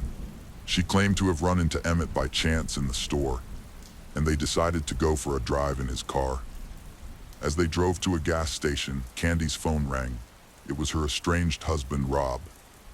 Candy told Rob that she was out with Emmett, but the conversation turned sour when Rob became jealous and threatened to hurt Emmett. At long last, Candy and Emmett pulled up to Walgreens. As they got out of the car, Candy's heart sank when she saw Rob standing at the entrance, his face red with anger. The air was electric with tension as a fierce argument broke out between Rob and Emmett, which quickly escalated into a physical fight. Just as suddenly, 3 loud gunshots rang out. Candy spun around to see both men lying on the ground. She quickly spotted the gun lying nearby, picked it up, and flung it away from herself. Candy couldn't identify who fired the first shot. Rob was shot in the head, stitched up, and questioned by detectives. They found his gun at the scene and asked who it belonged to. Rob said it was his, explaining Emmett and he fought in a parking lot. The gun fell, they struggled, Emmett shot Rob, and Rob couldn't recall who fired the fatal shot due to his wound. Detectives wondered if Emmett might have fired first, since he ended up dead. Since the shooting took place in the Walgreens parking lot, the detectives turned to the security footage for answers. Upon reviewing the footage, they noticed Rob Hall arriving in the parking lot at 9:55 p.m. 1 minute later, Rob was seen entering the Walgreens store, seemingly searching for someone as he rushed through each aisle. The security footage captured Rob exiting the Walgreens at 10:06 p.m. and parking his car beside Candy's vehicle. He then waited there for the next few minutes. Approximately 10 minutes later, Emmett's truck appeared on the footage as it pulled into the parking lot. However, the shooting itself was not caught on camera. Candy initially denied being romantically involved with her boss, but rumors among their co-workers suggested otherwise. According to their co-workers, Candy and Rob were seen frequently spending time together in his office with the door closed, just 3 weeks after she was hired. On the day Emmett was shot, detectives made a curious discovery. Emmett had accompanied Candy to the public defender's office to discuss divorcing Rob. During the investigation into Emmett Corrigan's murder, crime scene investigators searched his vehicle in the parking lot and found steroids in the glove compartment. This discovery wasn't a surprise to many of Emmett's loved ones, as he had been heavily focused on bodybuilding and his behavior had changed, leading some to suspect he was using steroids. When Candy gave her statement to the detectives, she described a specific pattern of shots that suggested Rob shot and killed Emmett twice before turning the gun on himself and shooting himself in the head. This evidence was enough for the detectives to obtain an arrest warrant for Rob Hall, charging him with first-degree murder. As a result, Rob Hall was arrested and charged with Emmett Corrigan's murder. Rob Hall faced severe consequences for his actions. A conviction for first-degree murder would have resulted in either life imprisonment without parole or the death penalty. When Rob Hall went on trial for the murder of Emmett Ashley, Emmett's widow hoped the trial would bring her some closure and help her grieve. She believed that understanding her husband's affair and death would provide her with a sense of closure. According to the prosecution, Rob was enraged by Emmett's affair with his wife Candy and blamed him for ruining his marriage. They claimed that Rob shot Emmett and then attempted to take his own life. However, Rob's defense team presented a different account. They argued that Emmett was the aggressor on the night of his death and had a history of abusing steroids. The defense alleged that during the altercation, Emmett grabbed Rob's gun, shot Rob, and then Rob regained control of the weapon and killed Emmett in self-defense. Candy Hall, the wife of Rob Hall, was a key witness in his trial. Her testimony during the trial differed slightly from the account she provided to the police on the night of Emmett's death. On the witness stand, Candy claimed to have heard a distinct sequence of shots, stating that there was an initial pop, followed by 2 more quick pops. This revised account supported the defense's argument, which suggested that Emmett had shot Rob Hall first, before Rob managed to regain control of the gun and shoot Emmett twice, resulting in his death. Prosecutors needed to prove Rob, not Emmett, was the Walgreens shooter. They presented forensic evidence that the murder weapon leaves significant gunshot residue, GSR, after firing. Tests showed Rob had 32 GSR particles on his left palm and 23 on his right, while Emmett had 1 on his left hand and none on his right, proving Rob fired the gun. After careful consideration, the jury found Rob Hall not guilty of first-degree murder. However, they did reach a unanimous decision that he was guilty of second-degree murder, meaning the murder was not premeditated. The judge presiding over the case sentenced Rob to 30 years in prison, and he will be eligible for parole in 2028 when he is 58 years old. Despite being convicted, Rob has consistently claimed innocence and appealed his conviction in 2021. However, the Idaho Supreme Court upheld his conviction, denying him a retrial. 2 months after Emmett's murder, Candy Hall was arrested and charged with embezzlement for allegedly stealing from her previous employer, an attorney. These embezzlement charges were unrelated to Emmett's murder. Instead of facing the original embezzlement allegations, Candy pleaded guilty to the lesser charge of grand theft and received a prison sentence. She was released on parole in 2014, but remains on probation until 2026. Candy Hall spoke candidly on Dateline, overcome with guilt about the incident's harm to her relationships with her kids. She's unsure how to move forward, hoping to prove to them it was a regrettable mistake. Ashley's life was shattered when her husband Emmett was murdered by his lover's husband. She bravely confronted Emmett's lover on Dr. Phil in 2015. Refusing to be defined by grief, Ashley rebuilt her life by leaving the past behind and starting anew. She moved to a new town, and her 5 kids slowly rediscovered happiness. Ashley found love again, remarried, and had 2 more kids. Now she uses her blog to support others who've endured trauma. The case of Pam Hupp. Pam Hupp was born on October 20th, 1958 in Delwood, Missouri, as the second child to the Newman family. She married Mark Hupp, and they had 2 children together. In 2001, the family relocated to Fallon, Missouri. Pam had a varied work history, eventually working as administrator for State Farm until 2010, when she stopped working due to back and leg pain. During this time, she started filing disability claims.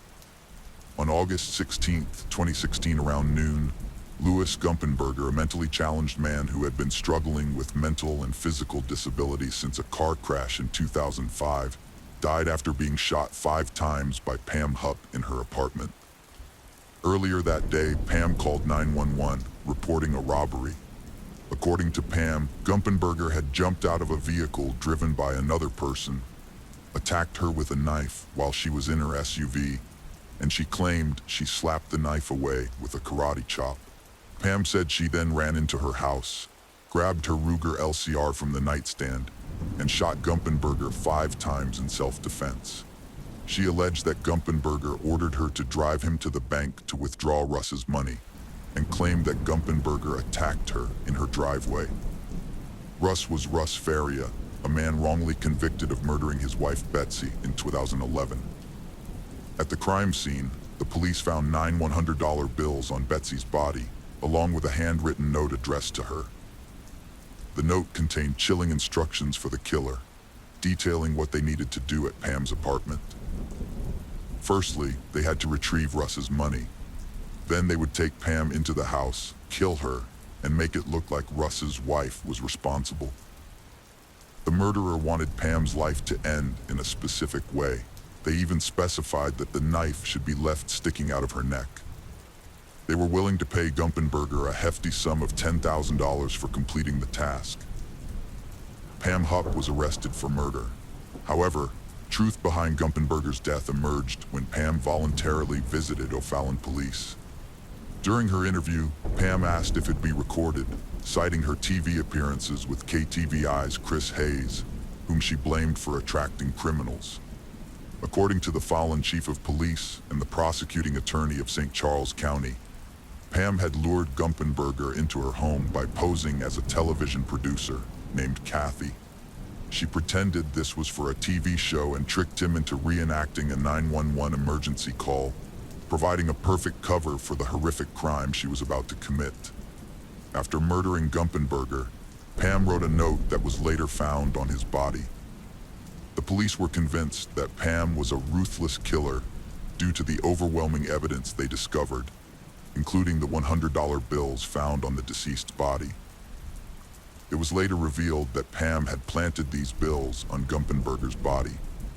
Significantly, the 10th $100 bill was found in Pam's dresser, and its serial number was sequential, with 3 of the other $100 bills found on the body. The St. Charles County Police subsequently reopened a complaint filed on August 10th, 2016, by Carol Alford, who reported a woman matching Pam's description. This woman had approached Alford, offering to pay her $1,000 to participate in a fake 911 call, and was driving an SUV identical to Pam's. It emerged that Carol Alford was not the only one with a similar complaint. Brent Harleton informed the police that Pam had made him the same offer less than an hour before she shot Gumpenberger. Pam claimed in her interview that she had never met Gumpenberger before, but phone records showed that she had been at his doorstep. Further investigation revealed that Pam owned the knife she claimed Gumpenberger used to attack her, which she had purchased along with other items at a store in O'Fallon. It was also discovered that Pam had a habit of storing her knife between her kitchen counter and stove, similar to how the knife was found in her car, wedged between the passenger seat and central console. During a search of her home, police found a carpet swatch that seemed to be placed to protect her rug from Gumpenberger's blood. The police had doubts about Gumpenberger's ability to commit the crime due to his mental state. It became clear that Pam was guilty when she shot Gumpenberger, apparently trying to protect her rug from blood. On August 23, 2016, Pam Hupp was arrested and charged with first-degree murder and armed criminal action. When she was arrested, she asked to use the restroom and then attempted to take her own life by stabbing her wrist and neck with a ballpoint pen. Fortunately, she failed. Pam made her first court appearance on January 30th, 2017, where St. Charles County Assistant Prosecutor Phil Groenweg argued that her actions demonstrated a consciousness of guilt. Pam Hupp was convicted on all charges by a grand jury in December 2016 and was given a $2 million bail. Her trial began in 2017, during which she pleaded not guilty, prompting the prosecutor to seek the death penalty. They argued that she had made a decision to target Gumpenberger as her victim. In June 2019, Pam entered an Alford plea, effectively withdrawing her request for a jury trial and avoiding the death penalty. Following her guilty plea, she was sentenced to life imprisonment without parole in August 2019. After her sentencing, Pam called her then-husband, Matt Hupp, and admitted to killing Louis Gumpenberger to spare their family the ordeal of a distressing trial. The trial exposed a disturbing aspect of Pam's character, revealing a shocking truth that horrified the police, judges, and the entire nation. In June 2016, Judge Cunningham ruled that evidence related to the brutal murder of Betsy Faria could be presented in court, leading to the reopening of the Betsy Faria case. Betsy Faria, born Elizabeth K. Meyer Faria, resided in Troy, Missouri, where she worked alongside Pam at State Farm as a life insurance administrator. In 2010, Betsy was diagnosed with cancer, and by October 2011, she had discovered that it had spread to her liver, leaving her with only a few months to live. Prior to her death, on December 22, 2011, Betsy altered the sole beneficiary of her $150,000 life insurance policy, replacing her husband, Russ Faria, with Pam Hupp, without informing him or their daughters of the change. Pam later claimed that Betsy had instructed her to establish a trust fund for her daughters until they came of age. However, Pam subsequently alleged that Betsy had wanted her to keep the money for herself, citing a previously undisclosed romantic relationship between the two women before Betsy's death. Betsy's daughters became suspicious and took Pam to court in 2014, but their attempt to retrieve their mother's life insurance fund from Pam and her husband Matt was dismissed by the court. In 2016, Russ took legal action against State Farm. 5 days after Betsy made Pam Hupp the sole beneficiary of her life insurance policy on December 22, 2011, Betsy attended a chemotherapy session at the Alvin J. Siteman Cancer Center, which left her weakened. Afterwards, she went to her mother's house as planned, where Russ was supposed to pick her up or she would stay overnight. However, Pam Hupp unexpectedly arrived at Betsy's mother's house and offered to drive Betsy home. claiming she dropped her off around 7 p.m. Betsy's daughter later stated that her mother missed her call at approximately 7:21 p.m. By 9:40 p.m., Russ made an emergency call to 911, frantically reporting that his wife Betsy had taken her own life. Russ spent the evening at his friend Michael Corbin's house, watching movies from 6 p.m. to 9 p.m. Afterwards, he drove to Arby's Lake in St. Louis before heading back home. When Russ called for help, the first responders arrived about 10 minutes later. Upon examining the scene, they immediately ruled out the possibility of suicide. Betsy's body was found lying on her right side, with 55 stab wounds and a wrist cut to the bone. A kitchen knife was lodged in her neck, and another knife was discovered under her pillow. Notably, there were no bloodstains or footprints near the entrance of the house. The estimated time of Betsy's death was determined to be between 7:20 p.m. and 9:41 p.m.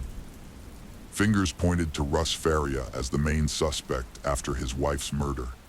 Authorities believed he had a motive due to being denied $150,000. Russ was arrested a day after the murder and charged with first-degree murder, despite claiming innocence. A pair of blood-stained slippers were found in his closet, and he failed a polygraph test. The police deemed his demeanor suspicious and erratic. Russ's bail was set at $250,000, which he couldn't pay, so he was jailed until his November 18th trial. Pam told police Russ was violent, a heavy drinker, and had threatened Betsy before. With a $150,000 motive, it was easy to suspect him. Russ's trial was an extremely challenging and brutal process. According to his lawyer Joel Schwartz, Russ maintained his innocence, stating that he was with friends on the night in question, and they corroborated his alibi. Furthermore, Russ had purchased food from a store, making it practically impossible for him to have committed the crime in question. The prosecutor countered that Russ's friends were in on it, lying about his whereabouts and maybe even helping him. The judge, Christina Menem, refused to let Schwartz present evidence pointing to an alternative suspect, Pam, despite strong evidence of her motive and suspicious behavior. She claimed to have put $100,000 from insurance into a trust fund for her sister's daughters, but later admitted to keeping it for herself. She didn't want others to have it, so she implied she wanted someone else to have it. A detective reported a crime scene camera malfunction, causing key photos to be lost. Despite the odds, Russ was convicted of murder and armed criminal action, sentenced to life plus 30 years. Before Russ's retrial, her lawyer obtained the photos showing no blood trail. He's still trying to find out who sent them to him. Betsy Pam's case took a welcome turn during re-examination. At trial, her sister Camp testified that Russ was devastated when his wife removed him from her insurance policy. Russ had pressed a pillow to Camp's face. Russ's friends were accused of being accessories to murder, but no charges were filed. After 4 years in prison, Russ's attorney appealed the conviction in 2015. However, a judge rejected a review of the case in 2013. In 2014, KTVI and the St. Louis Post-Dispatch reinvestigated the case, unveiling suspicious facts about Betsy's death and the killer's identity. Pam Hupp's alibi was discredited due to contradictory statements, and it was revealed she lied about not being in the Faria home. The fact that Pam was completely forgotten about in the murder case was not only shocking to Schwartz and Russ, but some members of the Lincoln County Sheriff's Department had also been confused as to why Pam was not being investigated as a possible suspect in the case. In an interview, an officer had shared how shocked he was when no one was looking in Pam's direction. Everyone had been fixated on Russ. Media exposed prosecuting attorney ASI's effort to imprison Russ, revealing her relationships with the captain of investigations Mike Lang and a lead investigator prosecuting witness. This led to a retrial in 2015 with a new judge, Christina Menem, initially presiding. After Menem's recusal, Judge Stephen R. granted a new bench trial and released Russ on bond. Schwartz presented evidence against Pam, revealing she told police she saw Russ with another man. CSI agent Amy Buhner believed Russ's blood-stained slippers were planted evidence. Russ was acquitted in 2015 and later sued ASI and deputies for ignoring exonerating evidence and fabricating their own. Russ was surprised by the speedy exoneration. Russ won a $2 million settlement in 2020. ASI faced a bar complaint from Joel Schwartz, but it was rejected in 2016. In 2017, ASI cooperated with the U.S. Attorney's review of Betsy Faria's case and asked for an independent probe into her conduct, but was cleared of any wrongdoing. Judge Christina Menem was suspended in 2017 for misconduct. She and ASI were later voted out for mishandling the Betsy Faria murder case. In 2019, Lincoln County appointed Mike Wood as the new attorney, who reopened the case, inspired by Russ Ferris's wrong conviction.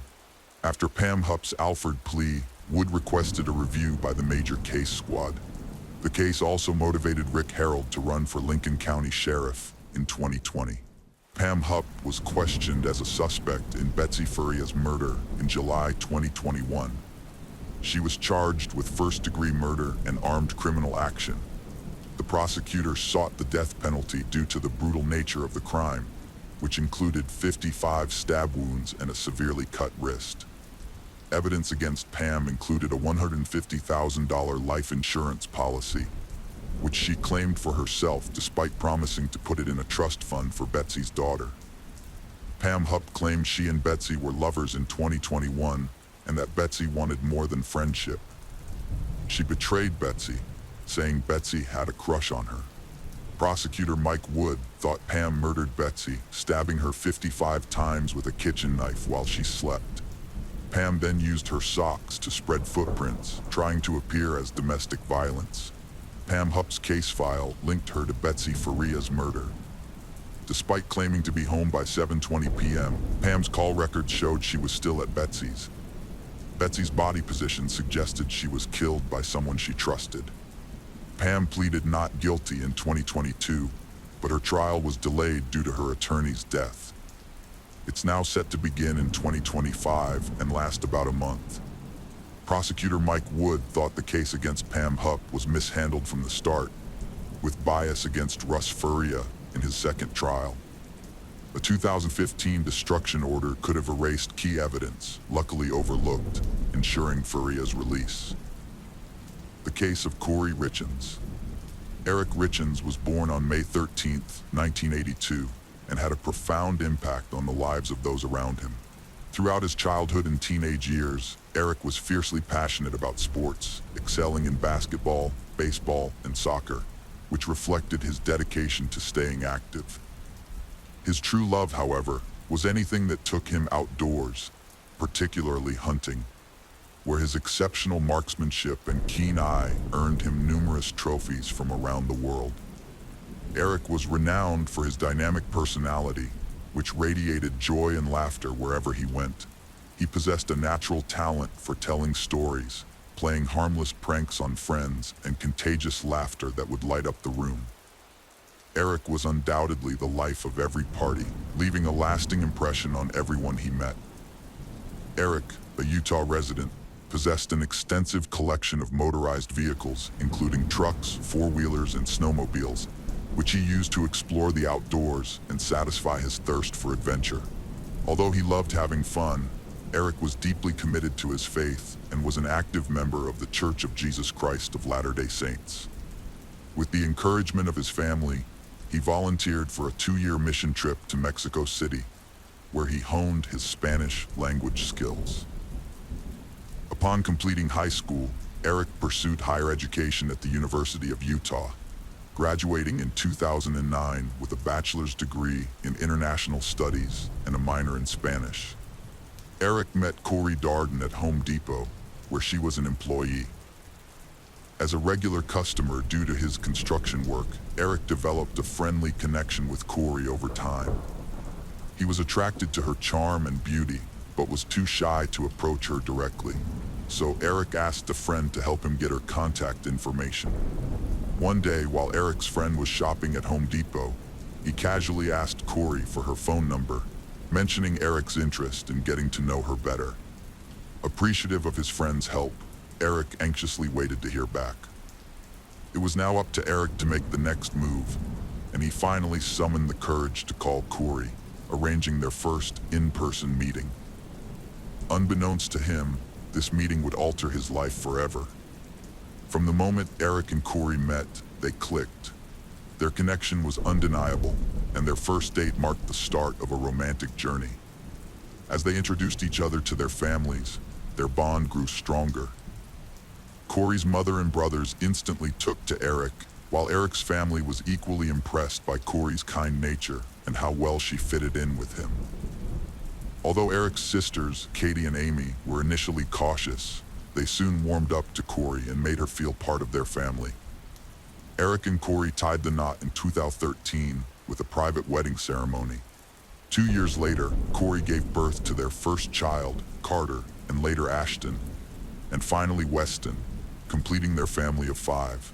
Eric proved to be a natural at fatherhood, and his sons looked up to him with admiration. He was exceedingly proud of his boys, celebrating their every achievement, whether it was academic, in sports, or in the arts, and was always present to cheer them on and congratulate them on their accomplishments. Eric eventually launched a stonemasonry business which proved extremely successful. His exceptional craftsmanship and meticulous attention to detail set him apart, attracting clients seeking his expertise in crafting stunning stonework. The thriving business brought financial security to Eric and his family. Meanwhile, Corey's real estate ventures also generated a significant income. Her entrepreneurial drive and in-depth knowledge of the local market made her a vital contributor to their family's growing prosperity. She would buy homes, renovate them, and sell them at a profit. As a result, the Richens family built considerable wealth, and their lifestyle embodied the pinnacle of success. On the surface, the Richens family seemed to have a perfect life. However, this illusion of perfection shattered on March 4, 2022, when Corey made a frantic emergency call to report that her husband Eric was not responding. When paramedics arrived, they discovered that Eric had sadly died. Corey was devastated by the news and called her mom, Lisa, who rushed over.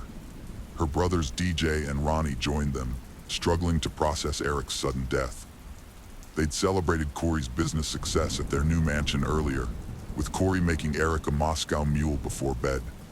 She'd slept with her son due to his nightmares, and when she returned to their room at 3 a.m., found Eric cold and unresponsive. As Corey waited for the paramedics to arrive, she remembered the dispatcher's instructions to perform CPR on Eric, which she claimed to have followed.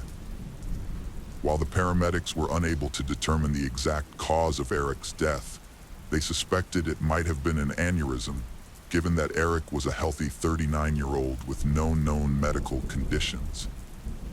However, it emerged later that Eric had confided in Corey about chest pains the night before his death, which lent further support to the aneurysm theory. But the autopsy results were to reveal a shocking truth. Eric's death was caused by a lethal dose of fentanyl, a powerful and dangerous pain medication that can be fatal in excessive amounts. This discovery raised a critical question for the investigators. How did Eric ingest this substance? Eric's family blamed his recreational drug use for the fentanyl in his system after he died. Corey said Eric took THC gummies nightly to relax, but they worried about their source, suspecting he bought them illegally. Despite this, Eric's family firmly rejected the allegations, convinced that there was more to the story, and urged investigators to explore alternative explanations. Meanwhile, Corey attempted to move forward with her life, but her brother Ronnie disclosed that she was facing immense challenges. The loss of her husband and their father had created a void in their lives, and their 3 sons were acting out in response to the uncertainty surrounding his death. Detectives suspected foul play in Eric's death. After Corey appeared on Utah News to promote her book on grief, she was arrested May 8, 2023, accused of murdering her husband. The community was stunned, trying to make sense of the sudden, tragic turn of events. Corey has been accused of homicide by poisoning. Eric's family claims that Corey deliberately added a lethal dose of fentanyl to the Moscow Mule she prepared for him on the night he died. However, Corey's lawyer argues that no fentanyl was found on the glassware at their home. Corey denies any involvement in Eric's death, stating that she had no motive to harm him. Corey's mother, Lisa, was shocked and disbelieving when she heard about her daughter's alleged role in Eric's death. She told investigators that the couple seemed happy and there was no reason for Corey to kill him. However, the investigation revealed that the relationship between Corey and Eric was not as perfect as it seemed. The couple had issues, and Corey, a stay-at-home mom for several years, longed for independence. Furthermore, Corey was growing increasingly frustrated with Eric's frequent hunting trips. Lisa revealed that Eric had been unfaithful in the marriage, and the couple had confided in her about the affair.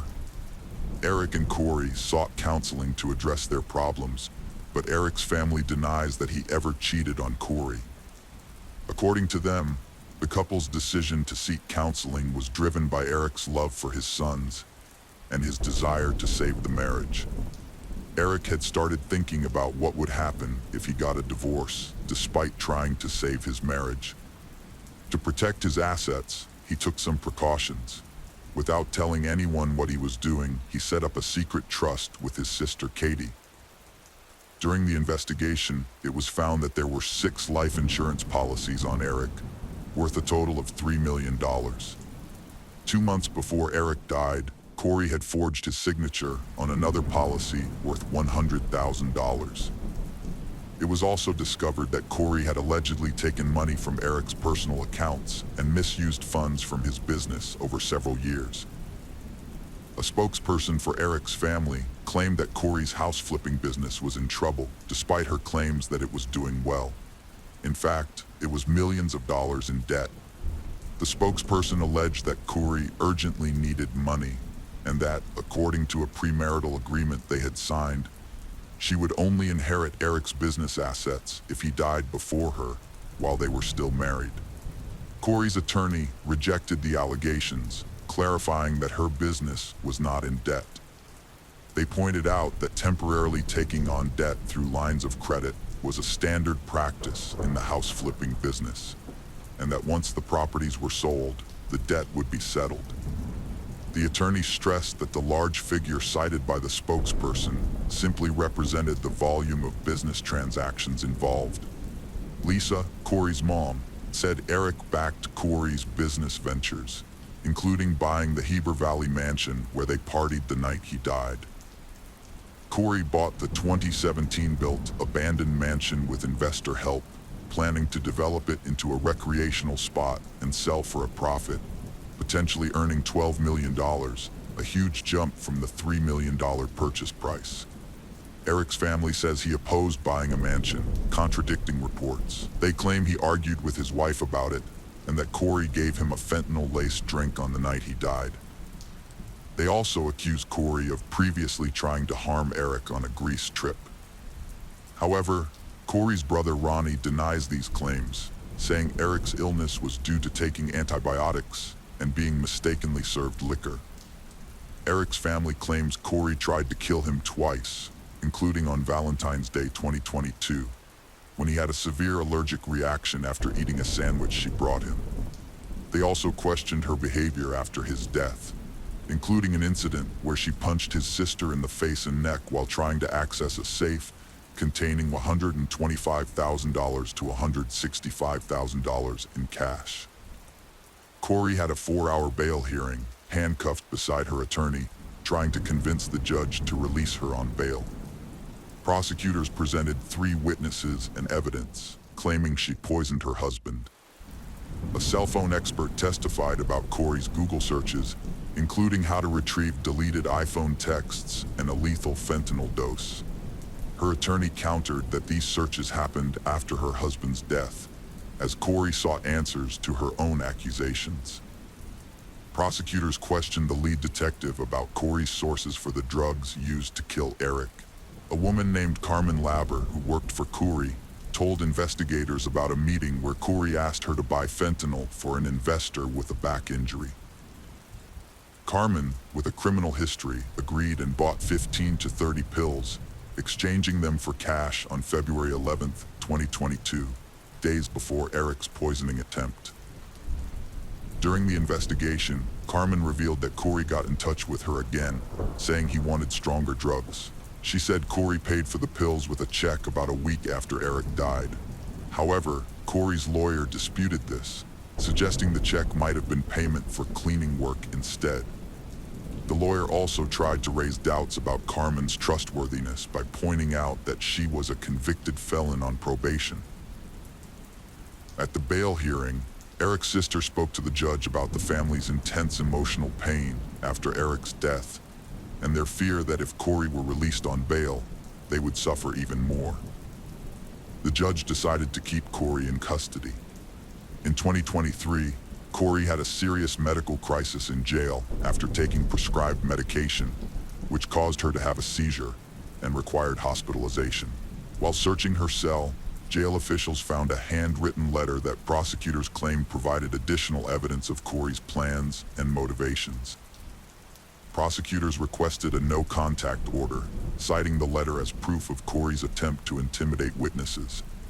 Prosecutors claim Corey wrote her mom, instructing her brother Ronnie on how to testify in court, saying Eric got drugs in Mexico. The letter stated Ronnie should say Eric admitted to buying pain pills in Tijuana and to obtain texts about Eric's drug use. Corey adamantly denied the letter was witness tampering, stating that the letter was nothing but a fictional creation she wrote as a fantasy story.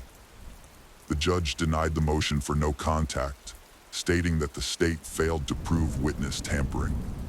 Corey's family seeks custody of their 3 sons, currently living with Eric's relative. The boys have regular video calls with Corey in jail, and her family attends their public sports events. Corey faces 25 years to life if convicted of murdering her husband Eric with fentanyl. His family has filed civil cases, believing she's after his money. The trial starts in 2025. The case of Maria Munoz. Maria Munoz was born on January 25, 1989, to Marisol Rodriguez and Jorge Luis Munoz, and was one of 3 children. Growing up in a loving and vibrant household in Puerto Rico, Maria faced a devastating loss when her mother passed away at a young age. It was around this time that she met Joel Pellet. Despite this hardship, Maria took on the responsibility of caring for her siblings, Marisol Munoz and Peter Hernandez. Maria and Pellet, who was 11 years older, initially met in Puerto Rico, where Maria was born and raised. At the time, Pellet was a nursing student with ambitious dreams, and Maria was also pursuing a nursing career. Despite their age difference, they got married in 2011. Following their marriage, the couple relocated to Laredo, Texas, where Pellet secured a prestigious position as a nurse anesthetist at a local hospital, earning a substantial income. Their newfound financial stability enabled them to live a life of opulence, marked by luxury cars and extravagant vacations. Maria Munoz, a devoted mother, lived in Laredo, Texas, with her husband, Joel Pellet, 40, and their 2 young sons. After leaving her job, she dedicated herself to caring for her family full-time. Maria adored her boys and prioritized their needs, taking them to the park daily and reading to them before bedtime. Although she savored every moment at home, she also made time for her passion, playing the piano. Despite her contentment, Maria held on to her aspiration of furthering her education and resuming her nursing career. Pellet's relationship seemed perfect, but beneath the surface, a different story emerged. After his second son's birth in 2018, people noticed changes in his behavior.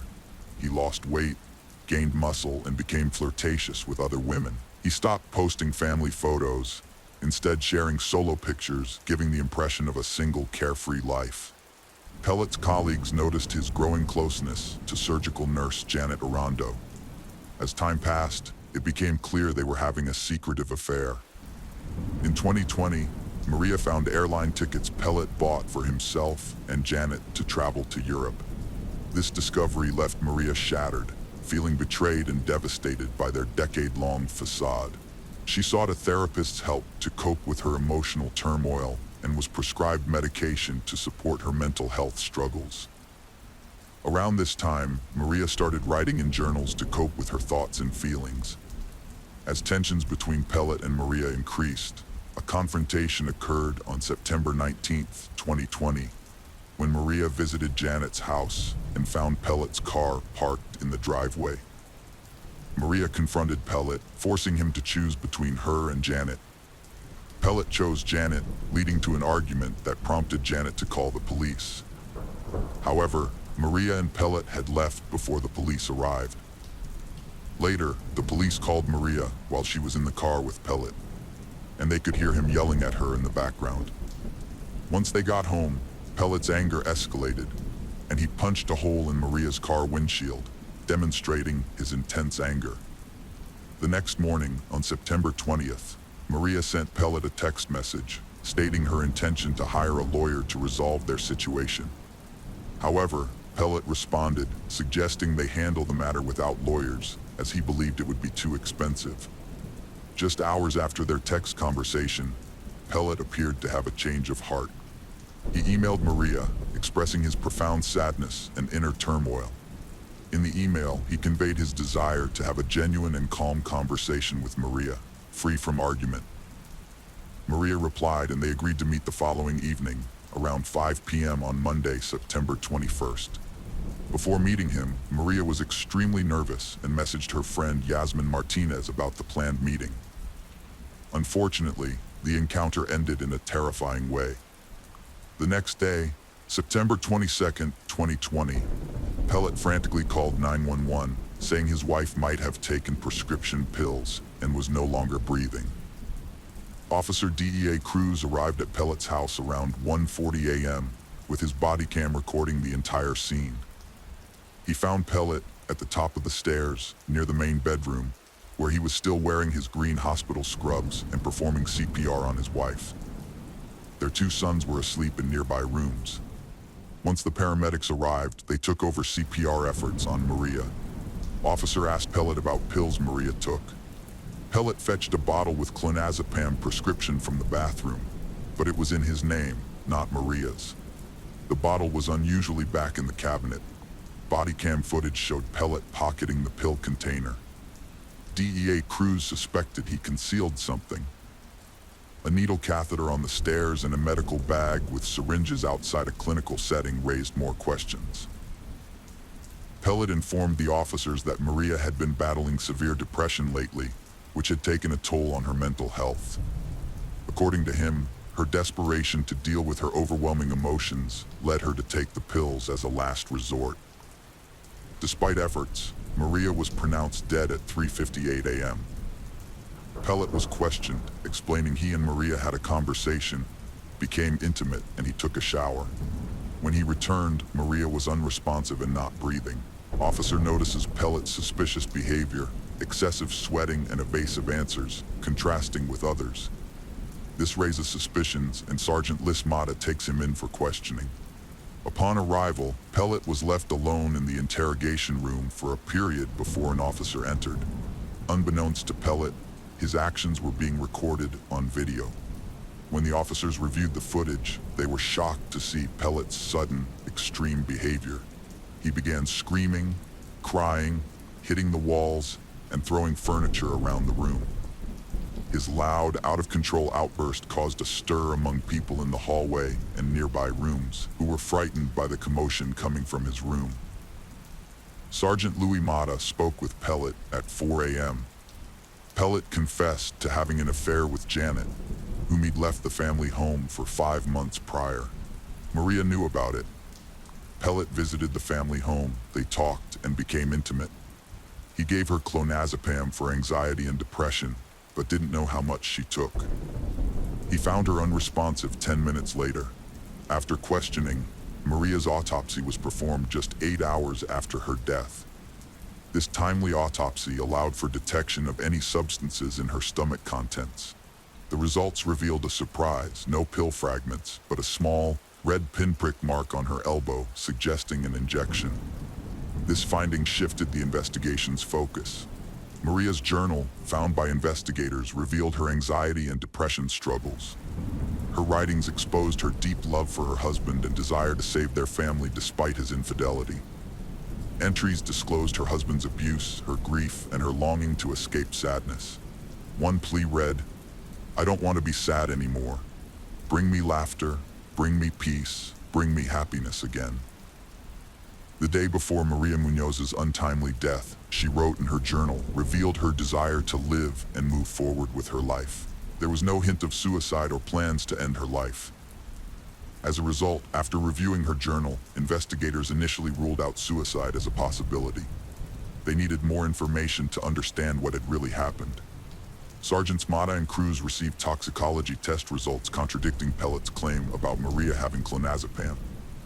Instead, the tests revealed 7 surgical drugs in her system: morphine, Demerol, Versed, propofol, ketamine, Leanne, and Naren.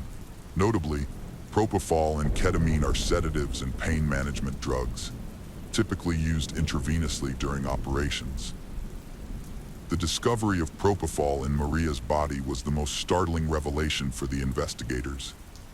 Given his profession as a nurse anesthetist, they suspected that Pellet would have had access to the drug. Dr. Hunzinger, who had worked with Pellet and was familiar with propofol, was shocked by the unusually high amount found in Maria's system, the highest he had ever seen. This led the doctors to strongly suspect that propofol was the direct cause of Maria's death, as Pellet would have known the correct dosage to sedate someone or cause an overdose. Furthermore, a small mark on Maria's arm suggested that she may have been injected with a substance. The investigators believed they had sufficient evidence to arrest Pellet for his wife's murder, based on the toxicological report, his suspicious behavior, and Maria's journal. An arrest warrant was quickly obtained, and DEA Cruz promptly apprehended Pellet, who offered no resistance, almost as if he had anticipated his arrest.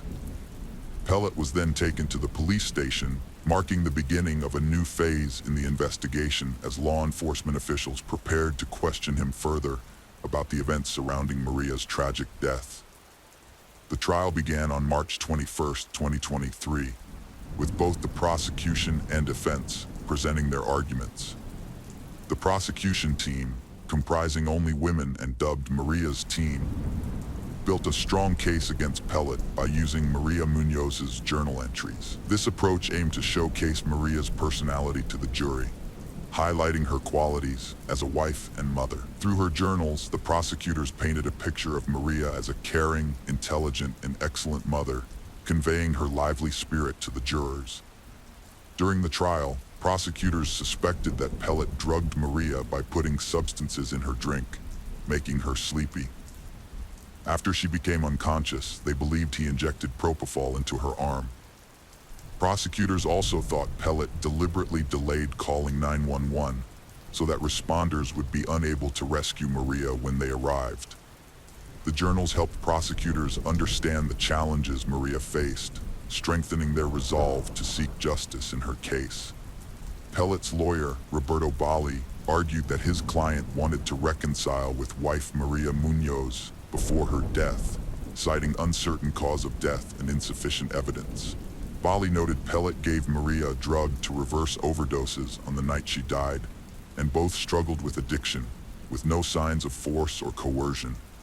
After investigating Maria's social circles, friends, and family, it became clear that she was not a drug addict. It was evident that Pellet was the only person who could have provided her with the substantial quantity of propofol found in her system. Additionally, authorities convinced Pellet's girlfriend, Janet Avendano, a surgical nurse, to testify against him. She revealed that Pellet had confided in her, admitting that he gave Maria something to calm her down. Avendano also confirmed that Pellet had brought drugs, including propofol, home from work. The jury reached a verdict in under an hour, following a 9-day trial.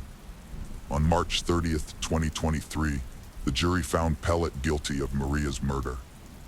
He was subsequently sentenced to life in prison on April 27, 2023, plus an additional 10 years and a $10,000 fine for tampering with evidence.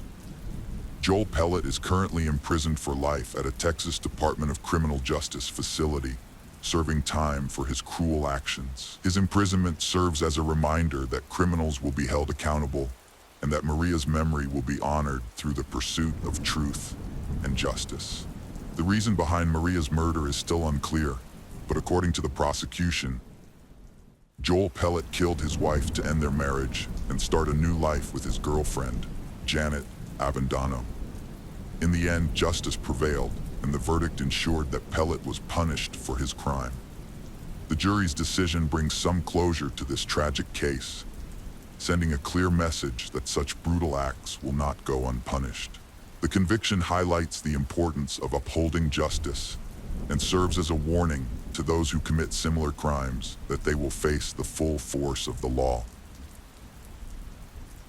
The case of Anna Repkina. On April 17, 2017, a caretaker named Russell found a dead body in the Oregon forest. The woman was Anna Repkina, a Russian native who had been shot in the head and had various trash around her body. Russell reported the discovery to the police. Anna Alexieva Repkina from Chelyabinsk, Russia, came from a respectable family. She was intelligent, hardworking, and had a passion for travel, rock music, cats, and capturing memories through photography. Anna valued love and longed to be loved in return. She aspired to get married, have children, and build a family home.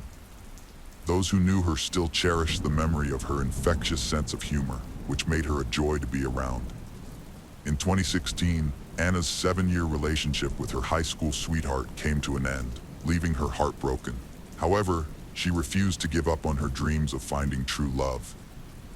With online dating becoming increasingly popular, Anna decided to take a chance and signed up for several websites. It was on a Russian dating site that she matched with someone who seemed to fit her ideal perfectly. His name was William Hargrove, a 26-year-old from Oregon who worked as a bouncer and mechanic. Interestingly, William had a strong affinity for Russian culture, and he claimed to have fallen for Anna as well. William treated Anna with kindness, frequently praising her. Despite being physically distant, he made an effort to be emotionally present when she needed him. His friends described him as a charismatic, passionate, and likable individual with a great sense of humor. He was a driven person who inspired those around him to pursue their goals. According to his former roommate, William had a remarkable ability to talk his way in or out of any situation. Anna and William communicated daily, and their online relationship rapidly became serious over a few months. They seemed destined to be together, sharing a deep connection. Their common interests, such as enjoying live music and having a similar sense of humor, made them a perfect match, as observed by their friends. Anna and William were very compatible. William was extremely sweet. Despite being separated by continents, he would frequently send her flowers. Soon, they started discussing meeting in person.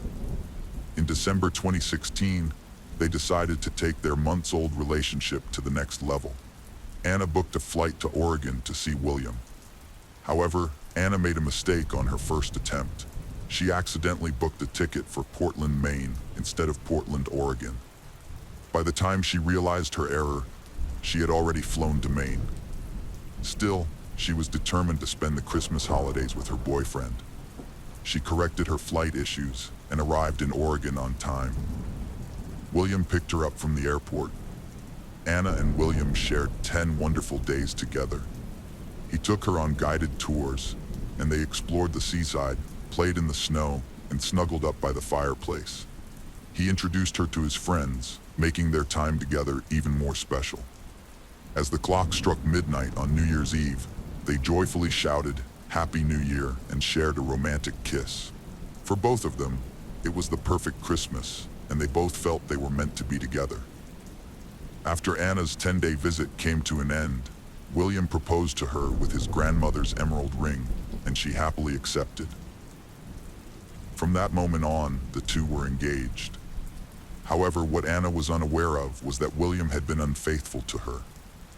He had been secretly involved with Michelle Chavez, his 33-year-old landlady, who was already married with 2 children. William had been renting a room in Michelle's home, and their affair had been ongoing for over a year, even before Anna's visit. In reality, Anna had unknowingly met Michelle, who was posing as William's landlady, and was in fact William's romantic rival. Michelle was aware that her boyfriend, William, had brought his girlfriend, Anna, to her home. She didn't confront them, possibly thinking that William would never leave her or that Anna was insignificant, just like her own husband. Whatever her reason, she kept quiet. However, things became clearer when Michelle discovered the engagement ring. Anna, thrilled with the news, posted a picture of her ring on Facebook.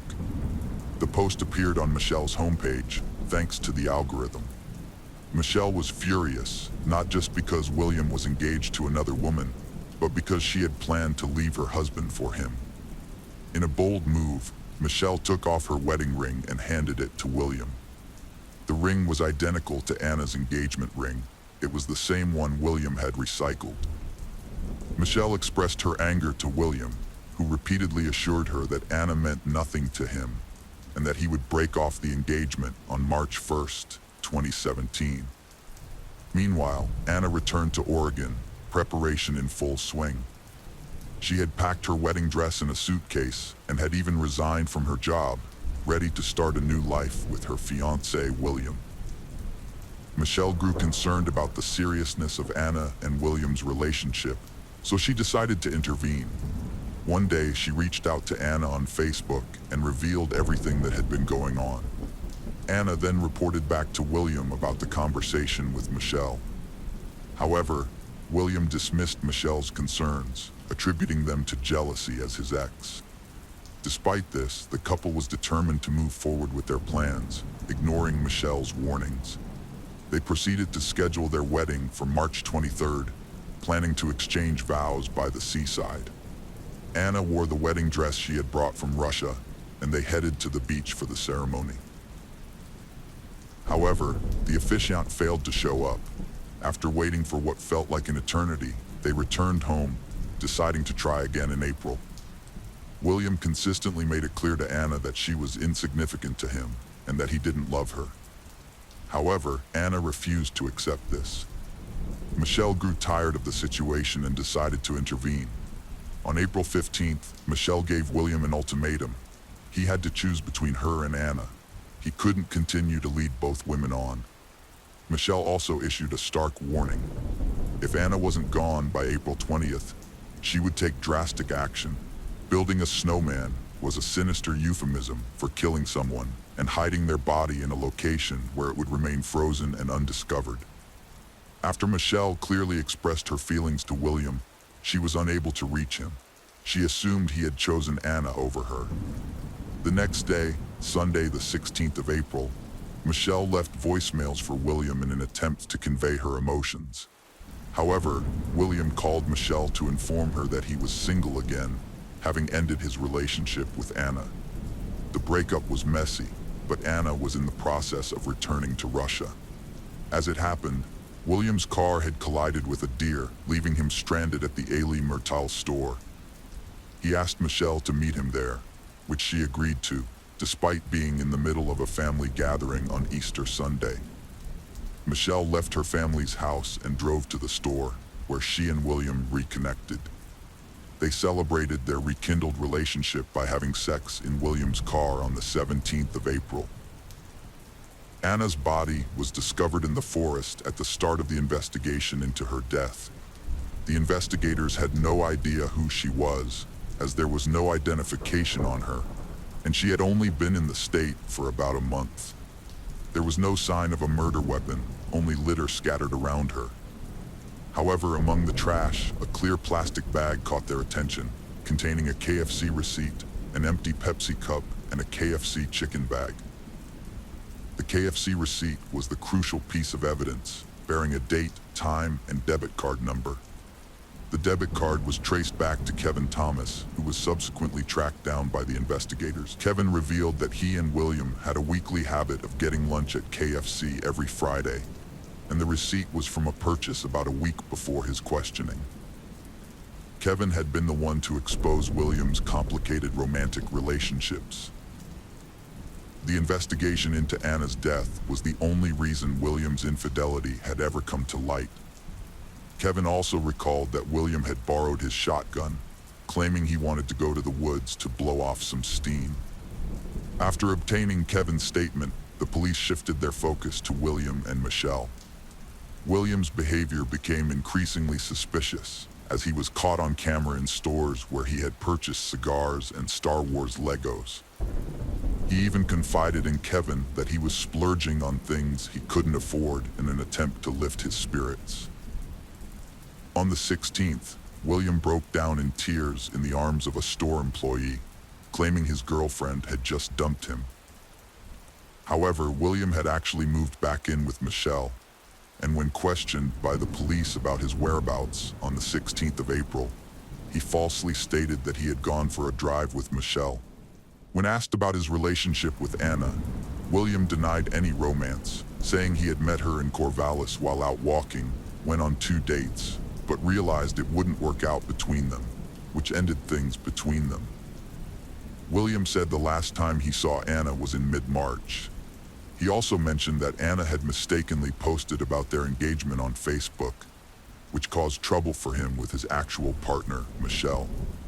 William was questioned about trash near his late fiancée, Anna Rapina's body. He confessed to littering, but claimed he'd thrown KFC trash away 40 miles from the scene. Investigators were skeptical. When told his trash was found near another murder victim, William was shocked, then asked for a lawyer. He was arrested April 19th for Anna's murder. Michelle was questioned after William's arrest. Initially, she stuck to their rehearsed story, saying they spent the day together. However, under continued questioning, she admitted lying and gave a new account, claiming William was supposed to call and pick her up, but never did. Later, when Michelle was being questioned by the police, they told her that her boyfriend of a year and a half was being held in custody on suspicion of murder. Her response was a simple, "Okay." The investigator found this reaction suspicious and highlighted it, which caused Michelle's emotions to become visible. She started to whimper and attributed her initial lack of reaction to being in a state of shock. William Hargrove was facing trial in October 2019 for murder, identity theft, and 2 counts of theft, charges that were filed in June 2018. The prosecution sought to have William convicted on all counts, while the defense argued that he was innocent and that Melissa, his burnt lover, was the actual perpetrator. However, the prosecution presented strong evidence against William, highlighting his motive and guilt. It was revealed that William had a second lover, Michelle, who was pressuring him to choose between her and Anna. Furthermore, evidence showed that William had driven with Anna, and his cell phone records placed him near the scene of the crime on the day of her murder, at 4:30 p.m. on Logging Road. The shotgun used to kill Anna was found in William's car, with only his fingerprints on the weapon. Moreover, despite claiming to have no involvement in Anna's death, William was caught using her money to pay off his car insurance, make ATM withdrawals, and go shopping. The prosecution alleged that William had taken Anna to the forest, shot and killed her, and then used her money to pay off his debts, all because he was choosing between Anna and Michelle. The defense argued that their client was innocent and pointed to Melissa as the prime suspect. According to them, Melissa had motives to harm Anna, having previously threatened to build a snowman with her. Furthermore, Melissa's cell phone had been found on the Logging Road just weeks before Anna's murder, suggesting she had likely been in the area to plan the crime. When searched, Melissa's house yielded Anna's cell phone, which implicated her further. Despite this, Melissa was not charged with any crimes and was called as a witness for the prosecution. Melissa took the stand to testify about her relationships, including how she met William and the dynamics between them. As a late-night cab driver, she had met William at the bar where he worked. With her husband's knowledge and consent, she started an affair with William, which grew intense over time. Eventually, William even rented a room in her house to be closer to her. Both her marriage and her relationship with William were open, meaning they allowed each other to have outside relationships. When Anna first appeared, Melissa wasn't interested. However, by Anna's second visit, which seemed like it would be a long-term stay, Melissa was upset, particularly after seeing her own wedding ring on Anna's finger. Although Melissa had given William an ultimatum, she was not involved in his harming Anna. She claimed she never intended for Anna to get hurt, or worse, lose her life. Melissa continued to defend herself against the defense's allegations. The threat about building a snowman was a joke, albeit an extreme one, which was a family joke.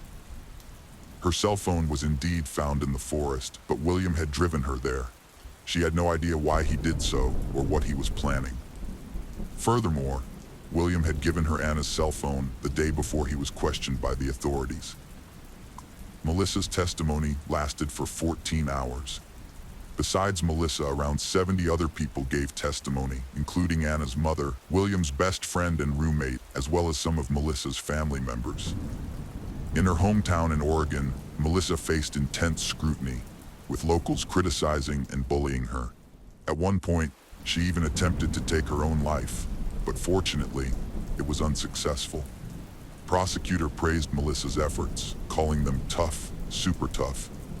After a month of court appearances, the judge asked the jury to deliver a verdict. They deliberated for under 3 hours, finding no evidence linking Michelle to Anna's death, unlike William, and clearing her alibi. William maintained his not guilty plea, but the overwhelming evidence proved conclusive, and he was found guilty on all counts, receiving a life sentence with the possibility of parole after 25 years. His attorney, however, announced plans to file an appeal.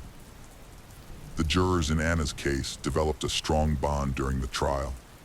After the verdict, they were escorted to the logging trail, the site where Anna's body was found, to pay their respects. Anna will be remembered as a brave young woman who left her Russian homeland to build a new life in the United States. The case of Sierra Jugan. Sierra Jugan was a young woman who captivated everyone with her joyful personality. Her happy and humorous nature made her the center of attention wherever she went. She had a lively, cheeky personality that brought immense happiness to those around her. Even when she made mistakes, she had a special way of making her mom smile. As Sierra entered high school, she continued to showcase her adventurous spirit. She boldly took on new experiences, including playing volleyball. Whether on or off the court, she displayed a remarkable level of comfort and confidence. On July 19, 2016, the Jen family returned from their vacation and began unpacking. Sierra was looking forward to the fall semester at the University of Tu, where she planned to study abroad. Her mom wanted to discuss her plans with her, but Sierra, being an athletic person, was eager to try out her new bike. So whenever she had the time, she was keen to take a ride. Before leaving the house, Sierra told her mom that she was heading to her boyfriend Josh's house. Her mom acknowledged her plans and told her she would see her later, around 1:05 p.m. Sierra looked cute, with her hair tied up in a ponytail, wearing shorts and a tank top as she set out on her ride. Josh, Sierra's boyfriend, called her home phone because he was worried about her whereabouts. He had tried calling her phone several times, but it kept going straight to voicemail. When Josh asked Sierra's mom if she was home, she said no. Josh told Sierra's mom that Sierra had left his house around 7 p.m., and he hadn't seen or heard from her since then. Sierra's mom knew something was wrong because Sierra always answered her phone.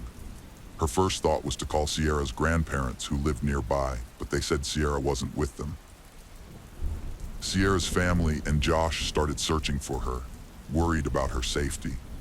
Sierra's mom quickly got in her car and started driving around, looking carefully at every possible place Sierra could be, including the sides of the road.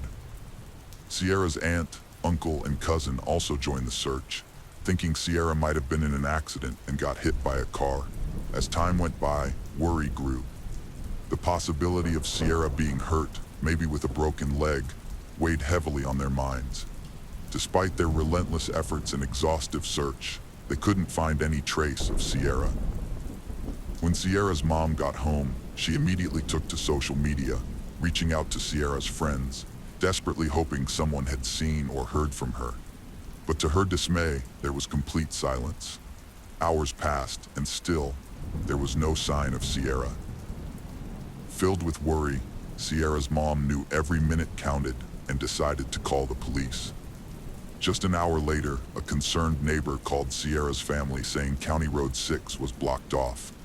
With their hearts racing, Sierra's family rushed out to see what was happening. They were met by a chaotic scene surrounded by officers who refused to let them through. The officers stayed tight-lipped about Sierra, leaving her mom in a state of panic. She couldn't help but wonder if the police had found her missing daughter. The small-town police officers, seeking answers, decided to seek the FBI's assistance. They promised to deliver any information they could to Sierra's family as soon as possible. Understandably, the family found themselves unable to sleep, remaining wide awake and contemplating their next course of action. The following day, Sierra's mom and aunt took matters into their own hands, refusing to wait for answers.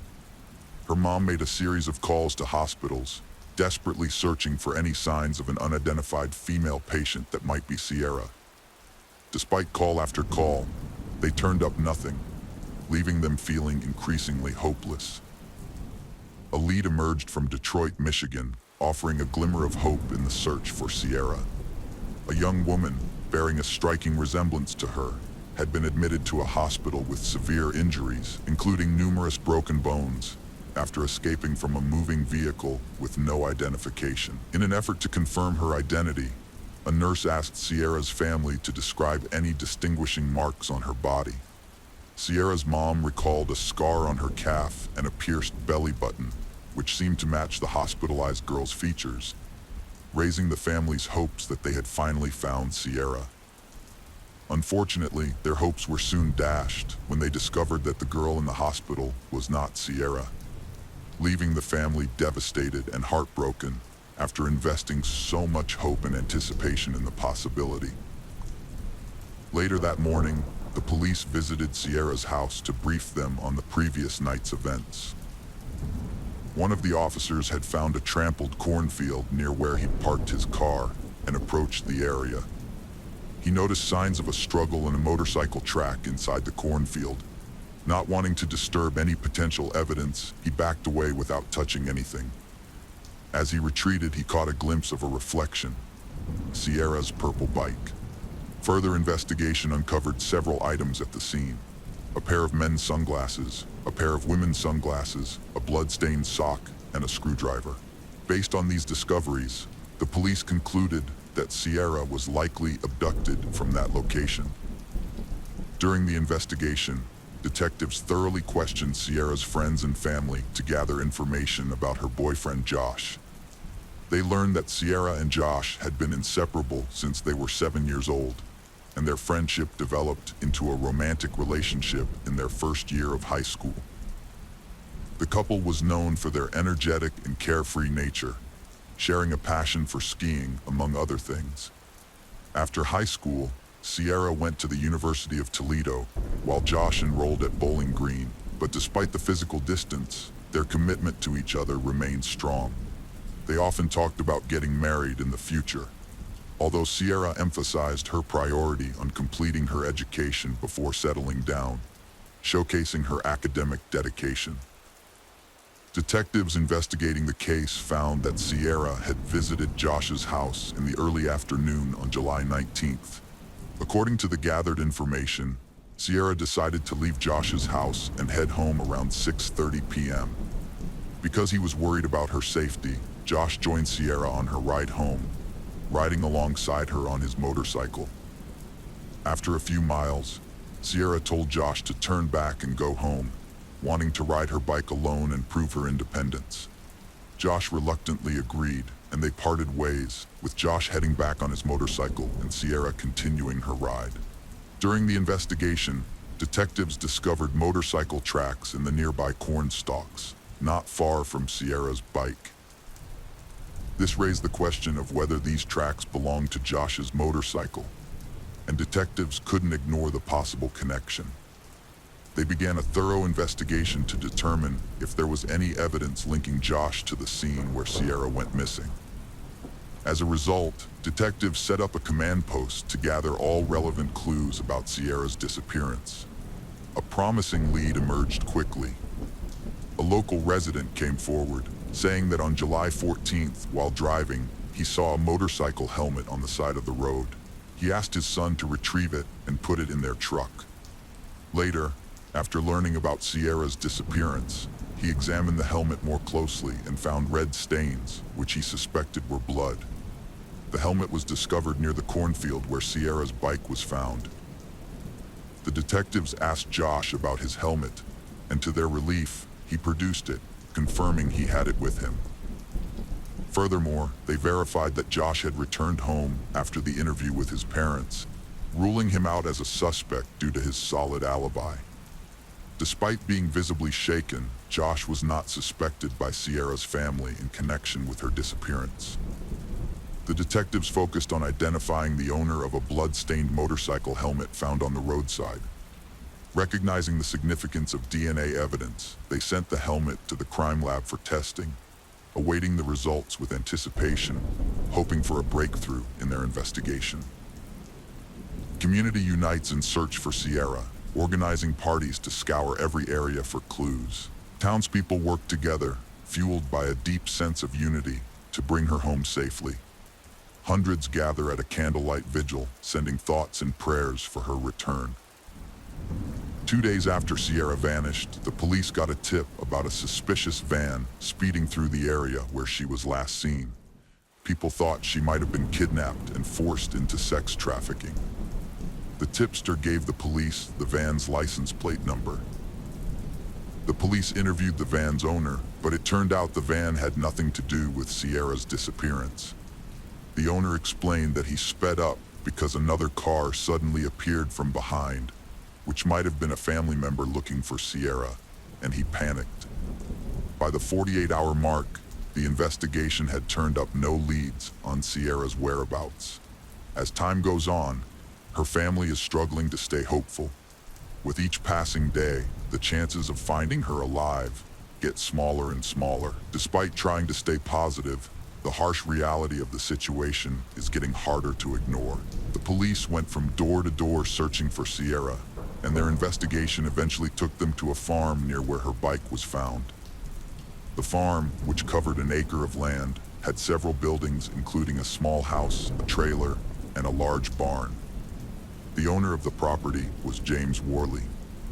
When the police arrived at the farm, they started talking to James Worley. They asked him about the day Sierra went missing, hoping he could tell them something about her disappearance. But what James said shocked them.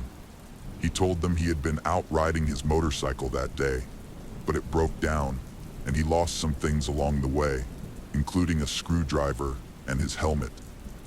This was surprising because those were the same items found at the scene where Sierra was taken. By saying this, James had unintentionally put himself at the scene of the crime, which made the detectives very suspicious of him and his connection to Sierra's disappearance. The police were determined to delve deeper into their investigation, and they questioned James Worley. During the questioning, they noticed something that caught their attention: scratches on his face. It was clear that he had been involved in a struggle, and this discovery only increased their suspicions about him, raising more questions. The detectives wondered if these scratches were the result of a confrontation with the missing girl, Sierra. After questioning James Worley about Sierra's disappearance, the detectives returned to the police station. They decided to conduct a background check on him, hoping to uncover relevant information as they looked into his past. But what they discovered sent chills down their spines. James Worley had a dark criminal history, including a previous attempt to abduct a young woman 26 years earlier on July 4th, 1989. The woman's name was Robin Garter. On July 4th, 1989, 26-year-old Robin Garter was getting ready to attend a neighborhood picnic. While her mother was busy preparing potato salad and making final arrangements for the event, Robin decided to squeeze in a bike ride beforehand. However, she had forgotten to bring water and was now struggling with the intense heat. As she considered turning back home to quench her thirst, Robin heard the sound of a car approaching from behind. Robin thought that after the vehicle passed her, she would head back home. But before she could react, the car crashed into her bike, sending her flying into a nearby ditch. She was stunned and disoriented. The driver stopped and got out, looking concerned and trying to figure out what had happened. But then things took a dark turn. The person who had hit her suddenly revealed sinister intentions. Without warning, he hit her hard on the back of the head. As she struggled to understand what was happening, the attacker held a screwdriver to her throat, threatening to kill her in a menacing tone. He ordered her to get up and get into his car right away. The man forced Robin into his car at screwdriver point, trying to handcuff her once she was inside. He managed to cuff one wrist, but Robin fought back fiercely, preventing him from cuffing the other. She screamed for help at the top of her lungs, but her cries were drowned out by the empty cornfields, with no one around to hear her. Robin's fierce resistance against her attacker left her on the brink of unconsciousness multiple times, but she refused to give up. Just as the silence was becoming unsettling, she picked up the faint sound of a motorcycle in the distance. As she strained her eyes, she saw it approaching the car where her captor was. Realizing this might be her only chance to escape, Robin waved her arms wildly to get the rider's attention. Luckily, the rider noticed her distress signals and brought the motorcycle to a stop. In a desperate bid for help, Robin explained that the man was trying to kill her. Without hesitation, she seized the opportunity and quickly climbed onto the back of the motorcycle, leaving her captor and the car behind. The motorcycle rider drove Robin home, where she collapsed. Robin's mother called the police and an ambulance, and Robin was rushed to the hospital for medical treatment. The motorcyclist, determined to help the authorities, led the police back to the scene of the incident. To their surprise, they found James Worley still present, waiting with his car. When questioned, James was fully cooperative and provided identification to prove who he was. However, his version of events differed significantly from initial assumptions. James strongly denied any intention of kidnapping Robin. According to his account, Robin was riding her bike erratically, swerving into the road, making it impossible for him to avoid hitting her. James claimed that after the accident, Robin became hysterical, and he restrained her with handcuffs not to harm her, but to secure her to the steering wheel of his truck while he sought help. He insisted his actions were driven by genuine concern for Robin's well-being. James Worley was arrested in 1989 for trying to abduct Robin. He was found guilty of abduction and sentenced to 6 to 10 years in the state prison in Mansfield, Ohio. Due to good behavior, he was released 3 years later. When Robin found out that James was released, she was terrified. The fear of James potentially striking again weighed heavily on her mind. With information about James Worley's criminal history in hand, the police obtained a search warrant and went to his home. When they arrived, they started searching the house, which James shared with his mother. At first, everything seemed normal. Next, they turned their attention to the large backyard, methodically searching the outdoor area. The officers then discovered a barn located in the corner of the yard, which sparked their curiosity. They approached the structure cautiously. Inside the barn, the police found stacks of hay bales. They searched the barn carefully, looking for any evidence that might connect James to Cece's disappearance. The detectives examined every nook and cranny, checking each bale of hay for hidden items or clues. As they removed the bales of hay from James Worley's barn, the detectives noticed a small green crate in the corner. They approached it cautiously and opened it, finding bags of underwear, stockings, and tube tops. Each item was neatly labeled and sealed in a plastic Ziploc bag. As the detectives searched through the items, they were shocked to see a pair of purple panties with what looked like bloodstains. This discovery filled them with a sense of dread, and they wondered what other disturbing things they might find in their search of James Worley's barn. The detectives quickly spotted a piece of plywood on the ground and recognized its potential importance. They carefully lifted the plywood, exposing a small freezer buried in the barn. When they opened the freezer, they were met with a strong, unpleasant smell, similar to bleach, which heightened their suspicions. As they continued their investigation, they found other disturbing objects hidden behind hay bales, including a stained air mattress that hinted at a dark history. The presence of zip ties, duct tape, handcuffs, and keys added to their concerns, as these items are commonly used in abductions and other criminal activities. The detectives decided to send all the items taken from the property for DNA testing. Worley attempted to explain the items as part of a porn business he claimed to be planning, but the evidence against him was too strong to ignore. The combination of the disturbing discoveries at the crime scene and the incriminating items led to James's arrest for Sierra's murder. Sierra's family was stunned to learn that her abductor was someone who lived far away from her home. This news sparked a million questions in her mind, with the most pressing one being where she was. The detectives launched a thorough investigation of James's property, meticulously searching every inch of it and leaving no stone unturned. They brought in cadaver dogs to help detect any potential remains. The detectives focused on a pond on the property, recognizing its potential significance. They carefully drained it to uncover any evidence hidden beneath the water's surface. They also inspected the insulation in the front of the attic. As the investigation progressed, they extended their search to the neighboring properties, considering the possibility that evidence might have been dispersed beyond James's property. They pursued leads in all directions, diligence and thoroughness guiding their efforts. A farmer was walking through his vast field when he received a call. As he walked, he noticed a peculiar area of corn that was matted down and decided to take a closer look. When he approached the spot, he saw a nearby mound of dirt, which immediately made him think it could be a grave. This worried him even more because of the recent search for Sierra. With this as on his mind, he quickly called the police, telling them about his suspicions and giving them the exact location. Responding promptly to the farmer's distress call, the police arrived at the scene. They noticed a fresh pile of dirt, which fueled their suspicion that it could be a grave. Taking the situation seriously, they began processing the area carefully to avoid disturbing any potential evidence. The officers examined every inch of the scene, hoping to find clues about Sierra's whereabouts. However, despite their thorough efforts, their search yielded no results. The detectives then searched the adjoining farms for Sierra, using drones and helicopters to cover a larger area and increase their chances of locating her. During their search, they found another mound of dirt with freshly matted corn.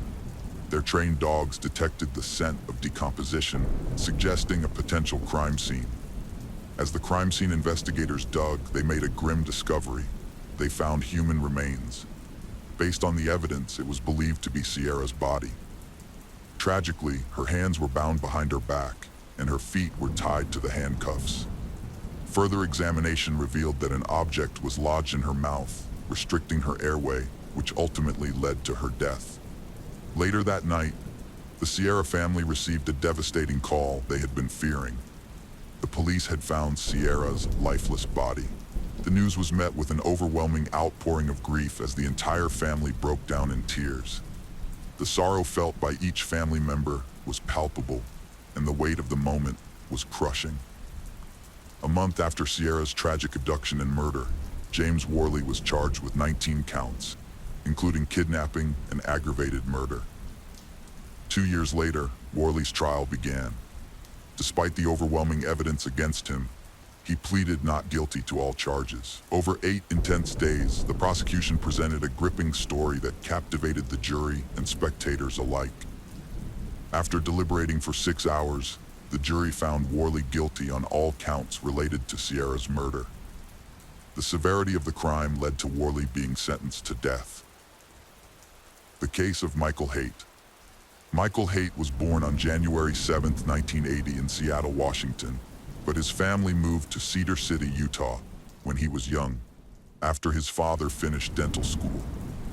Growing up, Michael was an active boy who enjoyed playing baseball, basketball, and soccer. He achieved the rank of Eagle Scout and performed well academically. After graduating from high school in 1998, Michael worked at a fish plant in Alaska during the summer, where he quickly rose to the position of line manager, overseeing more than a dozen men due to his strong work ethic and dedication. Michael then served a mission trip to South Brazil as a devoted member of the Church of Jesus Christ of Latter-day Saints, which further deepened his faith and strengthened his bond with his religious community. Upon returning to the United States, Michael pursued a business degree at Southern Utah University, graduating in 2004. During his time at the university, he met his future wife, Tasha Earle, and they fell in love, getting married in the St. George Temple on May 10, 2003. Michael seemed like the perfect family man to those who didn't know him. He was always involved in his kids' lives, coaching their sports teams, attending school concerts, and spending quality time with them, whether it was sledding or working on projects in the garage.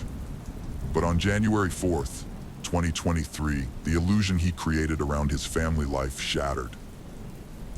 That day, police found 8 dead bodies at the Haight residence, leaving investigators and neighbors stunned and confused. When Tasha Haight missed an online appointment and her husband Michael failed to show up for work, their colleagues became worried and alerted the police to check on the family's welfare at their home in Enoch. The officers arrived at the Haight residence, but no one answered the door. As they walked around the property, it looked like nobody was home. Knowing the family had 5 kids, the police contacted the Iron County School District to see if any of the children were in school that day, but it turned out none of the kids were present when the police arrived at the Haight home. The officers searched the premises to make sure there was no immediate danger, and after a thorough search, confirmed that nobody needed medical attention, and there were no signs of an active threat.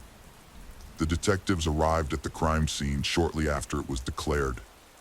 Upon entering the main bedroom, they saw 4-year-old Gavin lying on his stomach with his head turned to the left, one arm under his head on a pillow, and a blanket covering part of his body. His sister Tasha was similarly positioned, with only part of her body covered by the blanket. On the other side of the bed, they found Gail Earle, Tasha's mother, lying on her back with her head on a pillow and partially covered by a blanket, just like her daughter and grandson. In Bry's room, the detectives found the 12-year-old girl lying in bed, slightly inclined and partially covered with a blanket. In Amon's room, they discovered the 7-year-old boy lying face down in the corner of the room, without a pillow or blanket. His twin sister Sienna was found in her bedroom, lying on her left side in bed with her head resting on a pillow and covered with a blanket. The eldest child, 17-year-old Macy, was found in her bed, her head resting on a pillow and her body covered by the blanket. The detectives discovered Michael Haight's body in the exercise room in the basement of his home, lying on top of a sleeping bag. All 8 victims, including his wife, mother-in-law, and 5 children, were found dead with gunshot wounds. Given the circumstances, it didn't take long for the detectives to identify Michael Haight as the primary suspect. They believed he had killed his family members before taking his own life. A neighbor's testimony played a crucial role in helping the detectives reconstruct the timeline of the crime.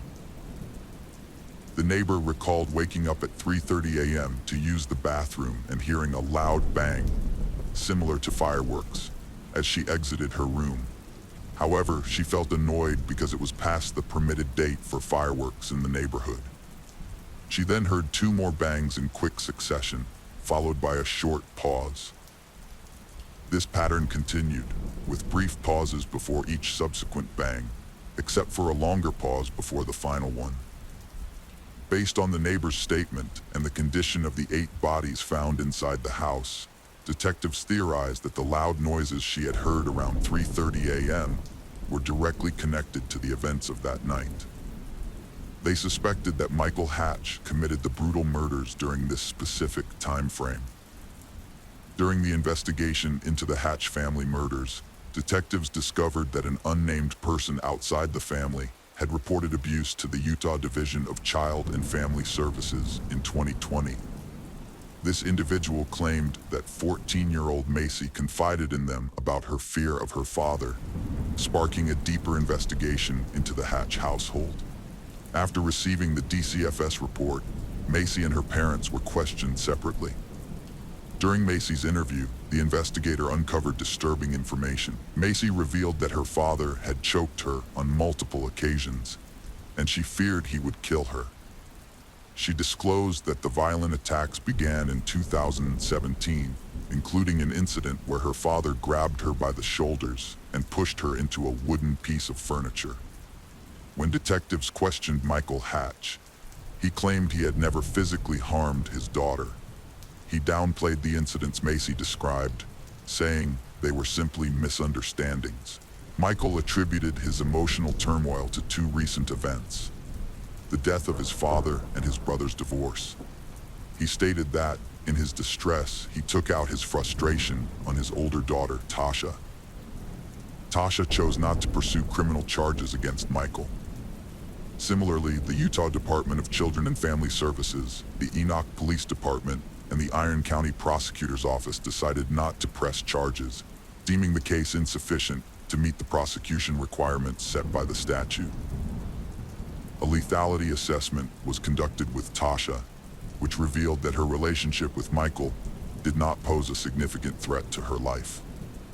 Nevertheless, victim services were made available to Tasha and her children for several months following the case's opening. Through conversations with Tasha's friends, detectives formed a different impression of Michael Hatch than the one he presented to the community. Tasha's friends revealed that whenever they visited, they would often chat with her, while the kitchen water was running to mask their conversation, as Tasha suspected Michael was spying on her discussions. They also helped Tasha with housework during their visits, so Michael wouldn't have anything to criticize her about. Tasha's friends disclosed that whenever she texted them, she would respond with brief, upbeat messages, likely aware that Michael might read them. They believed she did this to maintain a positive facade for Michael's benefit, implying that everything was fine in their marriage. Detectives found Michael displayed controlling behavior towards his wife, Tasha. He took away her car keys and phone to keep her from leaving. They also suspected him after he overreacted to her buying a $30 rug from Walmart, accusing her of excessive spending despite the legitimate need. Tasha shared with her friends her concerns that her 7-year-old son, Amon, was increasingly mimicking his father Michael's bad behavior. Whenever she gave Amon an instruction, he would respond by saying that it was not his job. This worried Tasha because it revealed Amon's growing lack of responsibility and disregard for authority. She mentioned that Michael frequently disregarded or ignored her instructions, and Amon seemed to be following his example. In 2022, Tasha prioritized self-care by getting her nails done despite her busy schedule. However, her husband Michael wasn't supportive, imposing strict rules on her independence. After her appointment, Tasha felt confident and told Michael she'd make it a monthly routine, sparking his anger over the potential cost. To address Michael's concerns, Tasha explained calmly that her monthly self-care expenses came out to $25.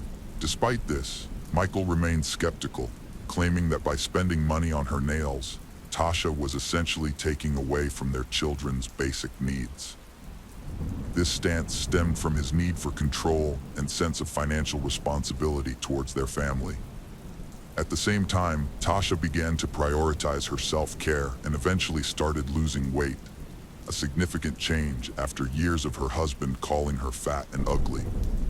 Michael became angry about her weight loss, accusing Tasha of cheating on him as he struggled to explain the sudden change in her appearance. As Michael's controlling behavior escalated, he tried to manipulate Tasha regarding her weight loss. He begged her to stop, fearing that other men might find her attractive. Underlying this request were his deep-seated insecurities and desire for complete control over his wife's body and actions. Michael exhibited a frugal attitude during the holiday season, despite earning a significant income. He allocated only $100 for each of their 5 children to buy gifts, whereas Tasha made sure they had a fulfilling Christmas. However, Michael refused to provide additional funds for his wife and children, justifying his stance by claiming that he didn't see the need to give them more of what he believed was rightfully his. Michael controlled every aspect of Tasha's life, including her cleaning and childcare habits. He insisted on using baby wipes, claiming they were eco-friendly and cost-effective, but this caused Tasha stress and compromised her comfort and hygiene. If she didn't comply, Michael threatened trouble, leaving her fearful and submissive. According to Tasha's friends, she revealed to them that Michael was mean to her throughout their marriage, but he didn't mistreat their children until the late 2010s. However, as time passed, the abuse towards Macy worsened, causing her to contemplate suicide. Michael had unrealistically high expectations for Macy, demanding she maintain straight A's despite her struggles. The pressure to meet his expectations became overwhelming for Macy, who was already dealing with the emotional weight of her father's abuse. Macy's friends shared another disturbing incident with the detective. One evening, Michael came home and found Macy resting her head on her mother's lap. He became enraged and ordered Macy to get up and clean her room. This event left Macy deeply shaken, as she remembered gazing into her father's eyes and seeing hatred and evil staring back. Detectives found another instance where 7-year-old Briley disobeyed Michael's warnings. Michael blamed his wife Tasha for their kids' misbehavior, calling them the worst in the world. He berated Tasha in front of their kids, even calling her fat and ugly. Tasha realized she needed to escape her 20-year marriage to Michael after a distressing incident exposed his abusive nature and temper. Seeing the harm it was causing their kids, she knew she had to leave. Tasha decided to divorce Michael after over 20 years, prioritizing their children's well-being over their marriage. On Dec 21, 2022, she initiated proceedings, but asked to delay serving papers until after the holiday season, wanting one last normal Christmas for their 5 kids before the separation. Michael got divorce papers at his office on Dec 27. He called Tasha, acting normal, asking about her day, like nothing was wrong. He told her to leave the house, but wanted the kids to stay. Tasha refused, insisting on taking the kids with her. Tasha took the children to her mother's house in Lynn, Utah. That evening, Michael arrived at his mother-in-law's house and tried to persuade Tasha to go for a ride with him. But Tasha declined, telling her friends she had a bad feeling about going anywhere alone with Michael. After Tasha filed for divorce, her mom Gail moved in to help. However, Michael made things worse by moving into the basement fitness room instead of leaving the house. Tasha told her friends she had found a discrepancy in their children's savings accounts, which held $220,000. What she discovered shocked her. Michael had transferred the money out of the accounts without her knowledge or permission. After her father's death, Tasha inherited several firearms, including hunting rifles and a handgun. When she checked her house in January 2023, she realized all the guns were gone. Further investigation revealed Michael had taken the weapons, leaving Tasha and her family defenseless in case of an emergency. Macy, Michael and Tasha's eldest child, confided in her friends that she would welcome her parents' divorce. She longed for the peace that would come with her father's absence from the home. Macy even kept a secret phone in her room, which she used to record her father's erratic behavior, hoping to gather evidence to support the divorce. However, Tasha found the phone and hid it away. Macy's younger sister, Briley, had a troubled home life due to the constant drama. To escape this, Briley would often visit her neighbor's house, where she found comfort with their grandchildren. Briley confided in a friend that she was relieved about her parents' upcoming divorce. She had even bought some new books, but was too afraid to tell her father, fearing he would become angry. Tasha met her lawyer on January 3rd, 2023, to discuss her divorce from abusive husband Michael. She felt relieved he'd moved to the basement due to his volatile behavior. Asked if she'd ever feared for her or her children's safety, Tasha said she never had. In hindsight, Tasha's optimism was tragically misplaced. The police investigation was harrowing, piecing together a chilling sequence of events. A disturbing Google search on December 30th stood out, revealing Michael's firearms queries just days before the deadly shooting, painting a chilling picture of his intentions.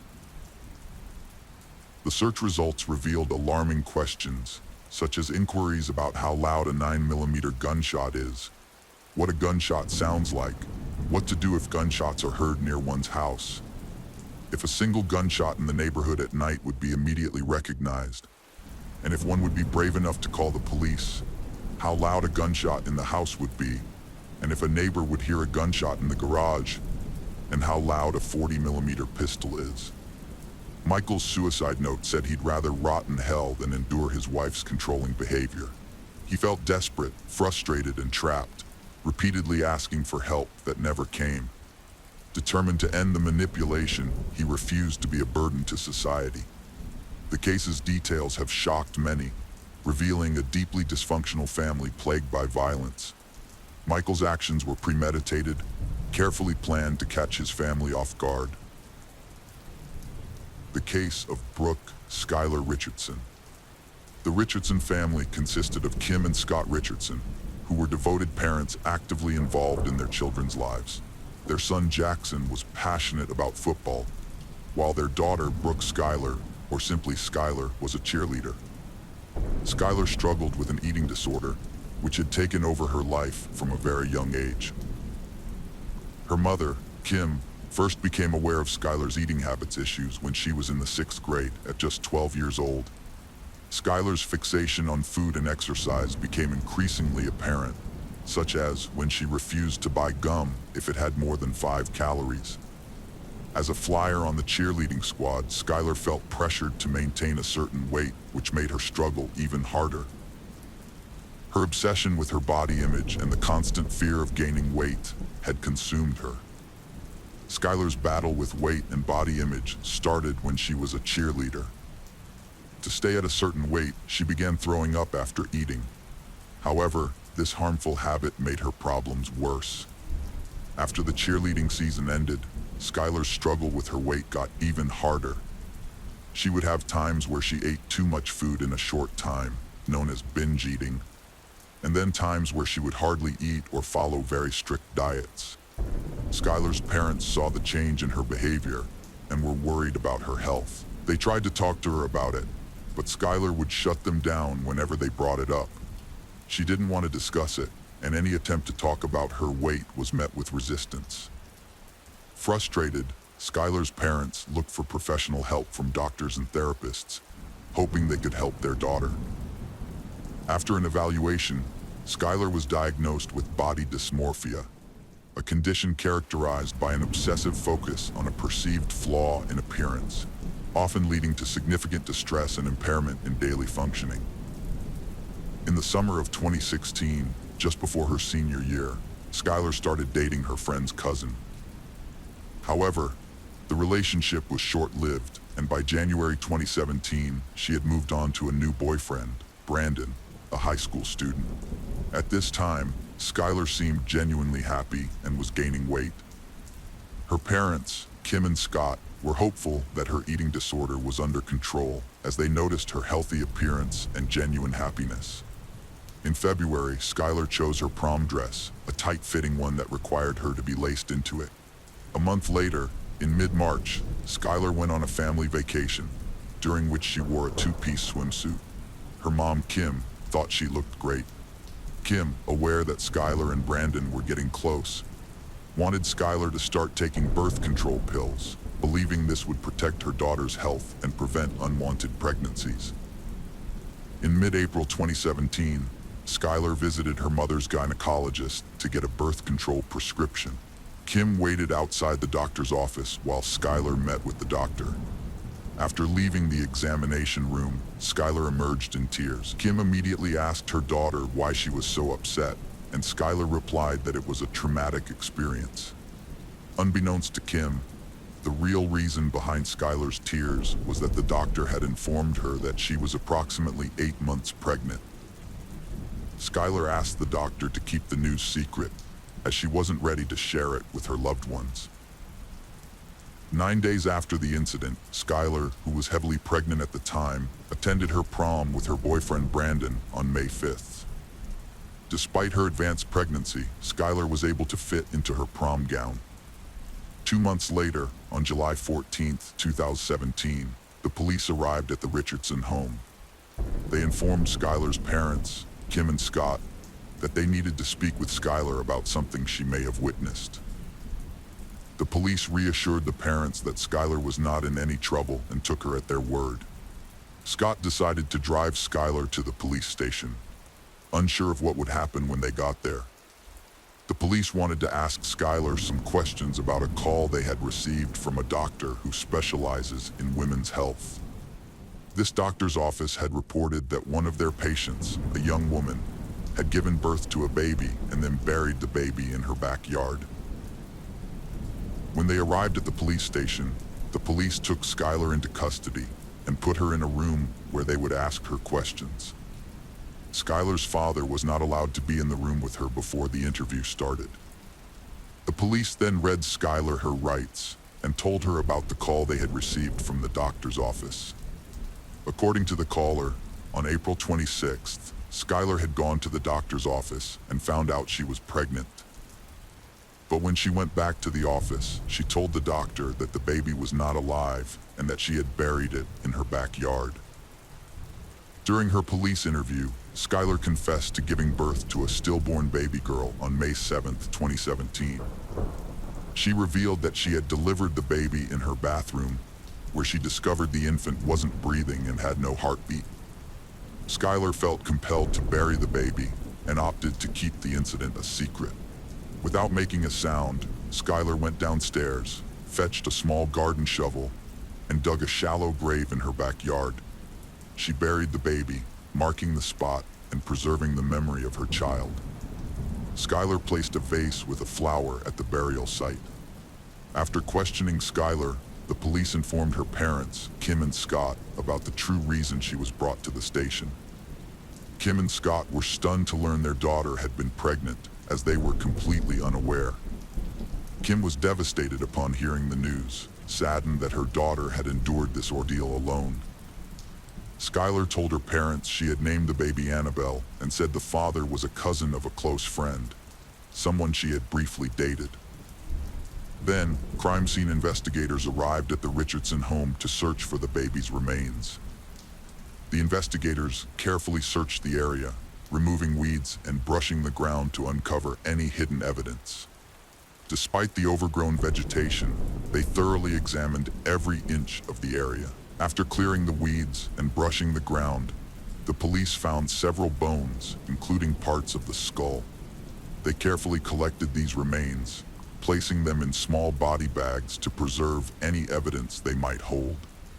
The investigators took great care to handle the bones gently, ensuring they remained intact. One investigator recalled that the remains had a strong odor, while another investigator acknowledged that the bones were extremely small, making it challenging to distinguish them from rocks. The coroner confirmed the discovery of hair and tiny fingernails, but no organs or other recognizable features. After being questioned for over 5 hours, Skylar and her parents were permitted to return home. However, 6 days later, the police contacted Skylar, requesting her presence once again. They reassured her father, Scott, that she was not in trouble.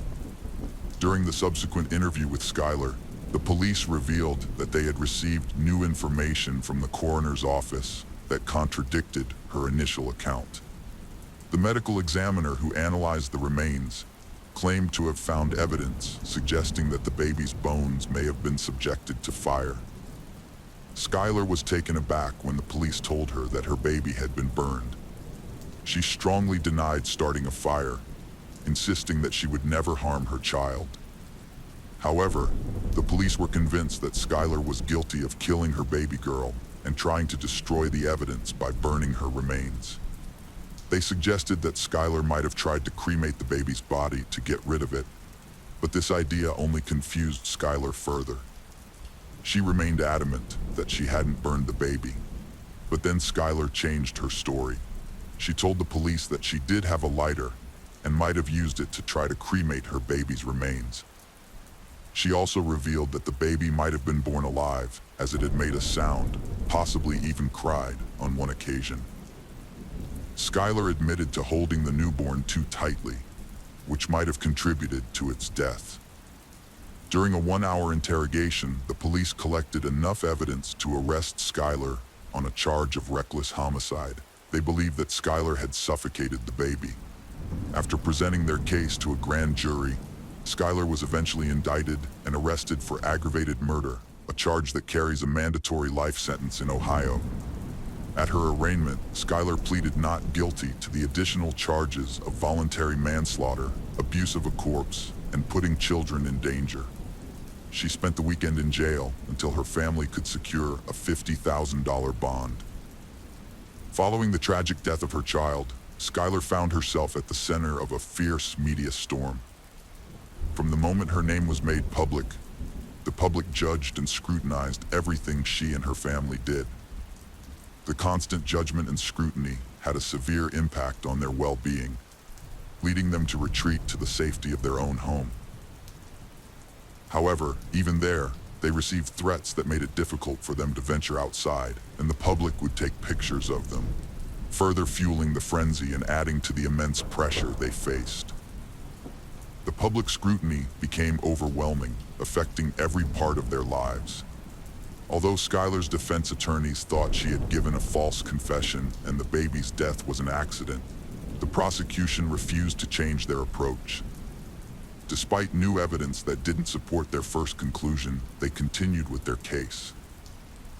A key piece of evidence was the medical examiner's initial report, which said the remains were burned.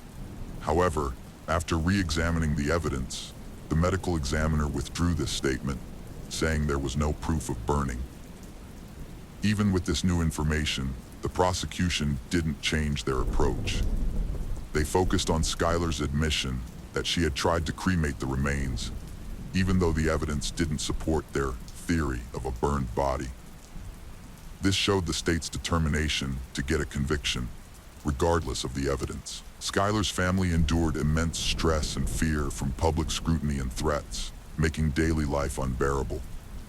Her defense team worked tirelessly to prepare her case. Though they raised $50,000 for bail, Skylar's release came with an ankle monitor, keeping her mostly homebound and isolated. Over a period of 12 months, Skylar's life underwent a drastic change. She had to put her plans to attend the University of Cincinnati on hold while she waited for her trial, having been accused of murdering her baby. The charges against her were severe, and her defense team filed a motion to have the trial transferred to a different county. However, the request was denied, which meant Skylar had to face the trial in the original jurisdiction. Skylar felt overwhelmed by her situation, struggling to cope with the emotional toll of the allegations and feeling isolated. Her dogs became her main comfort, providing companionship as she awaited trial.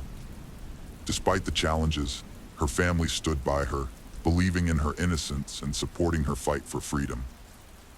In July 2019, the state made an unexpected offer to Skylar's defense attorney. The offer was that if Skylar pleaded guilty to the remaining charges, which had a 15-year sentence, the state would drop the charge of aggravated murder. Skylar's parents were torn about this decision and wondered if she should take the deal. After thinking it over carefully, Skylar decided to reject the plea deal. This decision scared her parents, who questioned whether she had made the right choice, but they knew it was her decision to make, not theirs. On September 3, 2019, Skylar stood trial for the murder of her newborn daughter. In their opening statements, the prosecution presented a text message Skylar had sent to her mother, in which she expressed happiness and mentioned that her belly had already returned to its normal size, just a few hours after giving birth. The prosecution argued that this message, along with others she sent to her mother and boyfriend within 24 hours of the baby's death, suggested that Skylar was relieved about the baby's death, and pointed to these texts as evidence that she was involved in the baby's death. The prosecution also alleged that Skylar had searched online for how to get rid of a baby, and that her mother, Kim, had warned her that her life would be over if she became pregnant, which had apparently frightened Skylar. According to the prosecutor, Skylar was determined to keep her pregnancy a secret, and when she could no longer conceal her daughter, she took her daughter's life. During the trial, the doctor who performed the autopsy on Skylar's baby testified. She concluded that the baby died from a violent homicide, but couldn't determine if the skull fractures occurred before or after death. Instead, she based her opinion on Skylar's statements during the police interrogation. Skylar's defense attorney questioned the doctor's findings, suggesting she may have been influenced by confirmation bias. The attorney argued that the doctor had already formed an opinion and wasn't likely to change it during cross-examination. The doctor acknowledged that she didn't examine the baby's remains under a dissecting microscope. The attorney asked if she had consulted an obstetrician, and she replied that she hadn't. The attorney also asked if she had looked at photos of the burial site or Skylar's backyard, and again, the doctor said she hadn't. A fetal medicine specialist, another doctor, testified in the afternoon session of Skylar's trial, primarily under questioning by the prosecution. The doctor questioned the claim that Skylar's baby was stillborn, pointing out that there was only one screening and that measurements of fundal height during the third trimester of pregnancy have a 60% margin of error. The doctor also noted that Skylar had reported feeling her baby move, which is not possible for a deceased baby. Furthermore, the doctor expressed skepticism about a report filed by a doctor for the defense, which suggested that Skylar's baby likely had growth issues. During cross-examination by Skylar's attorney, the doctor was asked if he was being paid by the prosecution. He explained that he received $5,000 per day, which is the cost to his practice when a doctor is absent. In the courtroom, the prosecution presented their case against Skylar, revealing shocking and heart-wrenching evidence. The most impactful pieces of evidence were the pictures of the deceased baby's remains displayed on the television screen. Skylar's reactions during the trial, when the pictures of her baby's remains appeared on the screen, showed the lasting impact these images had on her. Initially, Skylar stared straight ahead, avoiding eye contact with the photos, seemingly unable to bear the sight. This stoic demeanor was in contrast to her behavior the previous day, when she visibly trembled as the judge sat down before jury selection. Skylar's defense team presented their case, arguing that her life was far from perfect, even before the murder accusation. They claimed that the prosecution's evidence consisted of half-truths and that some texts presented in court were taken out of context. The defense team argued that Skylar's frequent use of informal texting language did not necessarily mean she committed the crime of murdering her daughter. They highlighted Skylar's mental health struggles, specifically her long-standing battle with an eating disorder that began when she was 12. The team presented evidence that Skylar regularly saw a psychologist and nutritionist to manage her condition, and showed the jury photos of Skylar at different weights and appearances, including when she was extremely thin and when she appeared slightly heavier. Skylar's defense attorneys highlighted that despite her physical condition, she had cradled the baby for hours while bleeding on the bathroom floor, demonstrating her strong commitment to comforting and caring for the lifeless body after enduring extreme pain. The attorneys told the court that Skylar had planned to inform her family about her pregnancy, but unfortunately, she never got the chance, according to her doctor. Skylar was told she would give birth within 8 to 10 weeks, so she assumed she would have enough time to attend the prom and graduate from high school before discussing the situation with her mother, whom she knew would be unsupportive. During the defense, an obstetrician testified that the baby was stillborn. He argued that since Scott didn't admit to cutting the umbilical cord, it's possible it detached before or during birth. The doctor also pointed out that Skylar's description of the baby's pale appearance was notable, as newborns are usually a purplish color, indicating they're healthy. Additionally, the obstetrician stated that Skylar's weight gain of only 15 pounds throughout her pregnancy was minimal, and suggested that her eating disorder may have restricted the baby's development in the womb.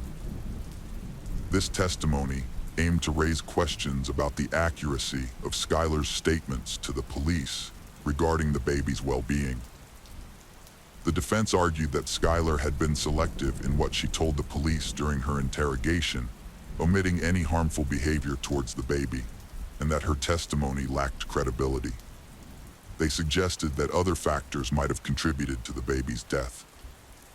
After a one-week trial, the jury deliberated for 4 hours before delivering a verdict. Skylar was acquitted of aggravated murder, involuntary manslaughter, and child endangerment. However, she was found guilty of abuse of a corpse, a felony carrying a maximum 1-year prison sentence. The judge ordered her to remain in jail until her sentencing hearing, which took place the following day. At the sentencing hearing, Skylar apologized for her actions and acknowledged the seriousness of her mistakes. The judge was unsympathetic, rebuking Skylar for her role in the tragic loss of her baby.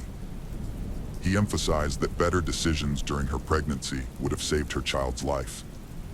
The judge's words were stern and unyielding, making it clear that Skylar's choices had devastating consequences. After expressing his dissatisfaction with Skylar's behavior, the judge sentenced her to 3 years of probation for abusing a corpse. This sentence served as a reminder that her actions were both morally wrong and illegal. In November 2020, Skylar's lawyers asked the judge to end her probation 2 years early, and the request was granted. During the hearing, Skylar said she wanted to return to a normal life and didn't need a probation officer to supervise her anymore. The judge acknowledged her progress and agreed that the probation department no longer needed to devote resources to her case. The judge emphasized that probation is not just about punishing or rehabilitating someone, but also giving them a chance to show why they shouldn't be sent to prison. Since being found not guilty, Skylar has made the most of her second chance. She has finished 2 semesters of college and has been working part-time at the law firm that defended her. Although she was cleared of all charges, Skylar has encountered difficulties in finding more employment due to her being on probation. However, she remains resolute in pursuing her career ambitions and has shown an interest in going to law school to become a public defender.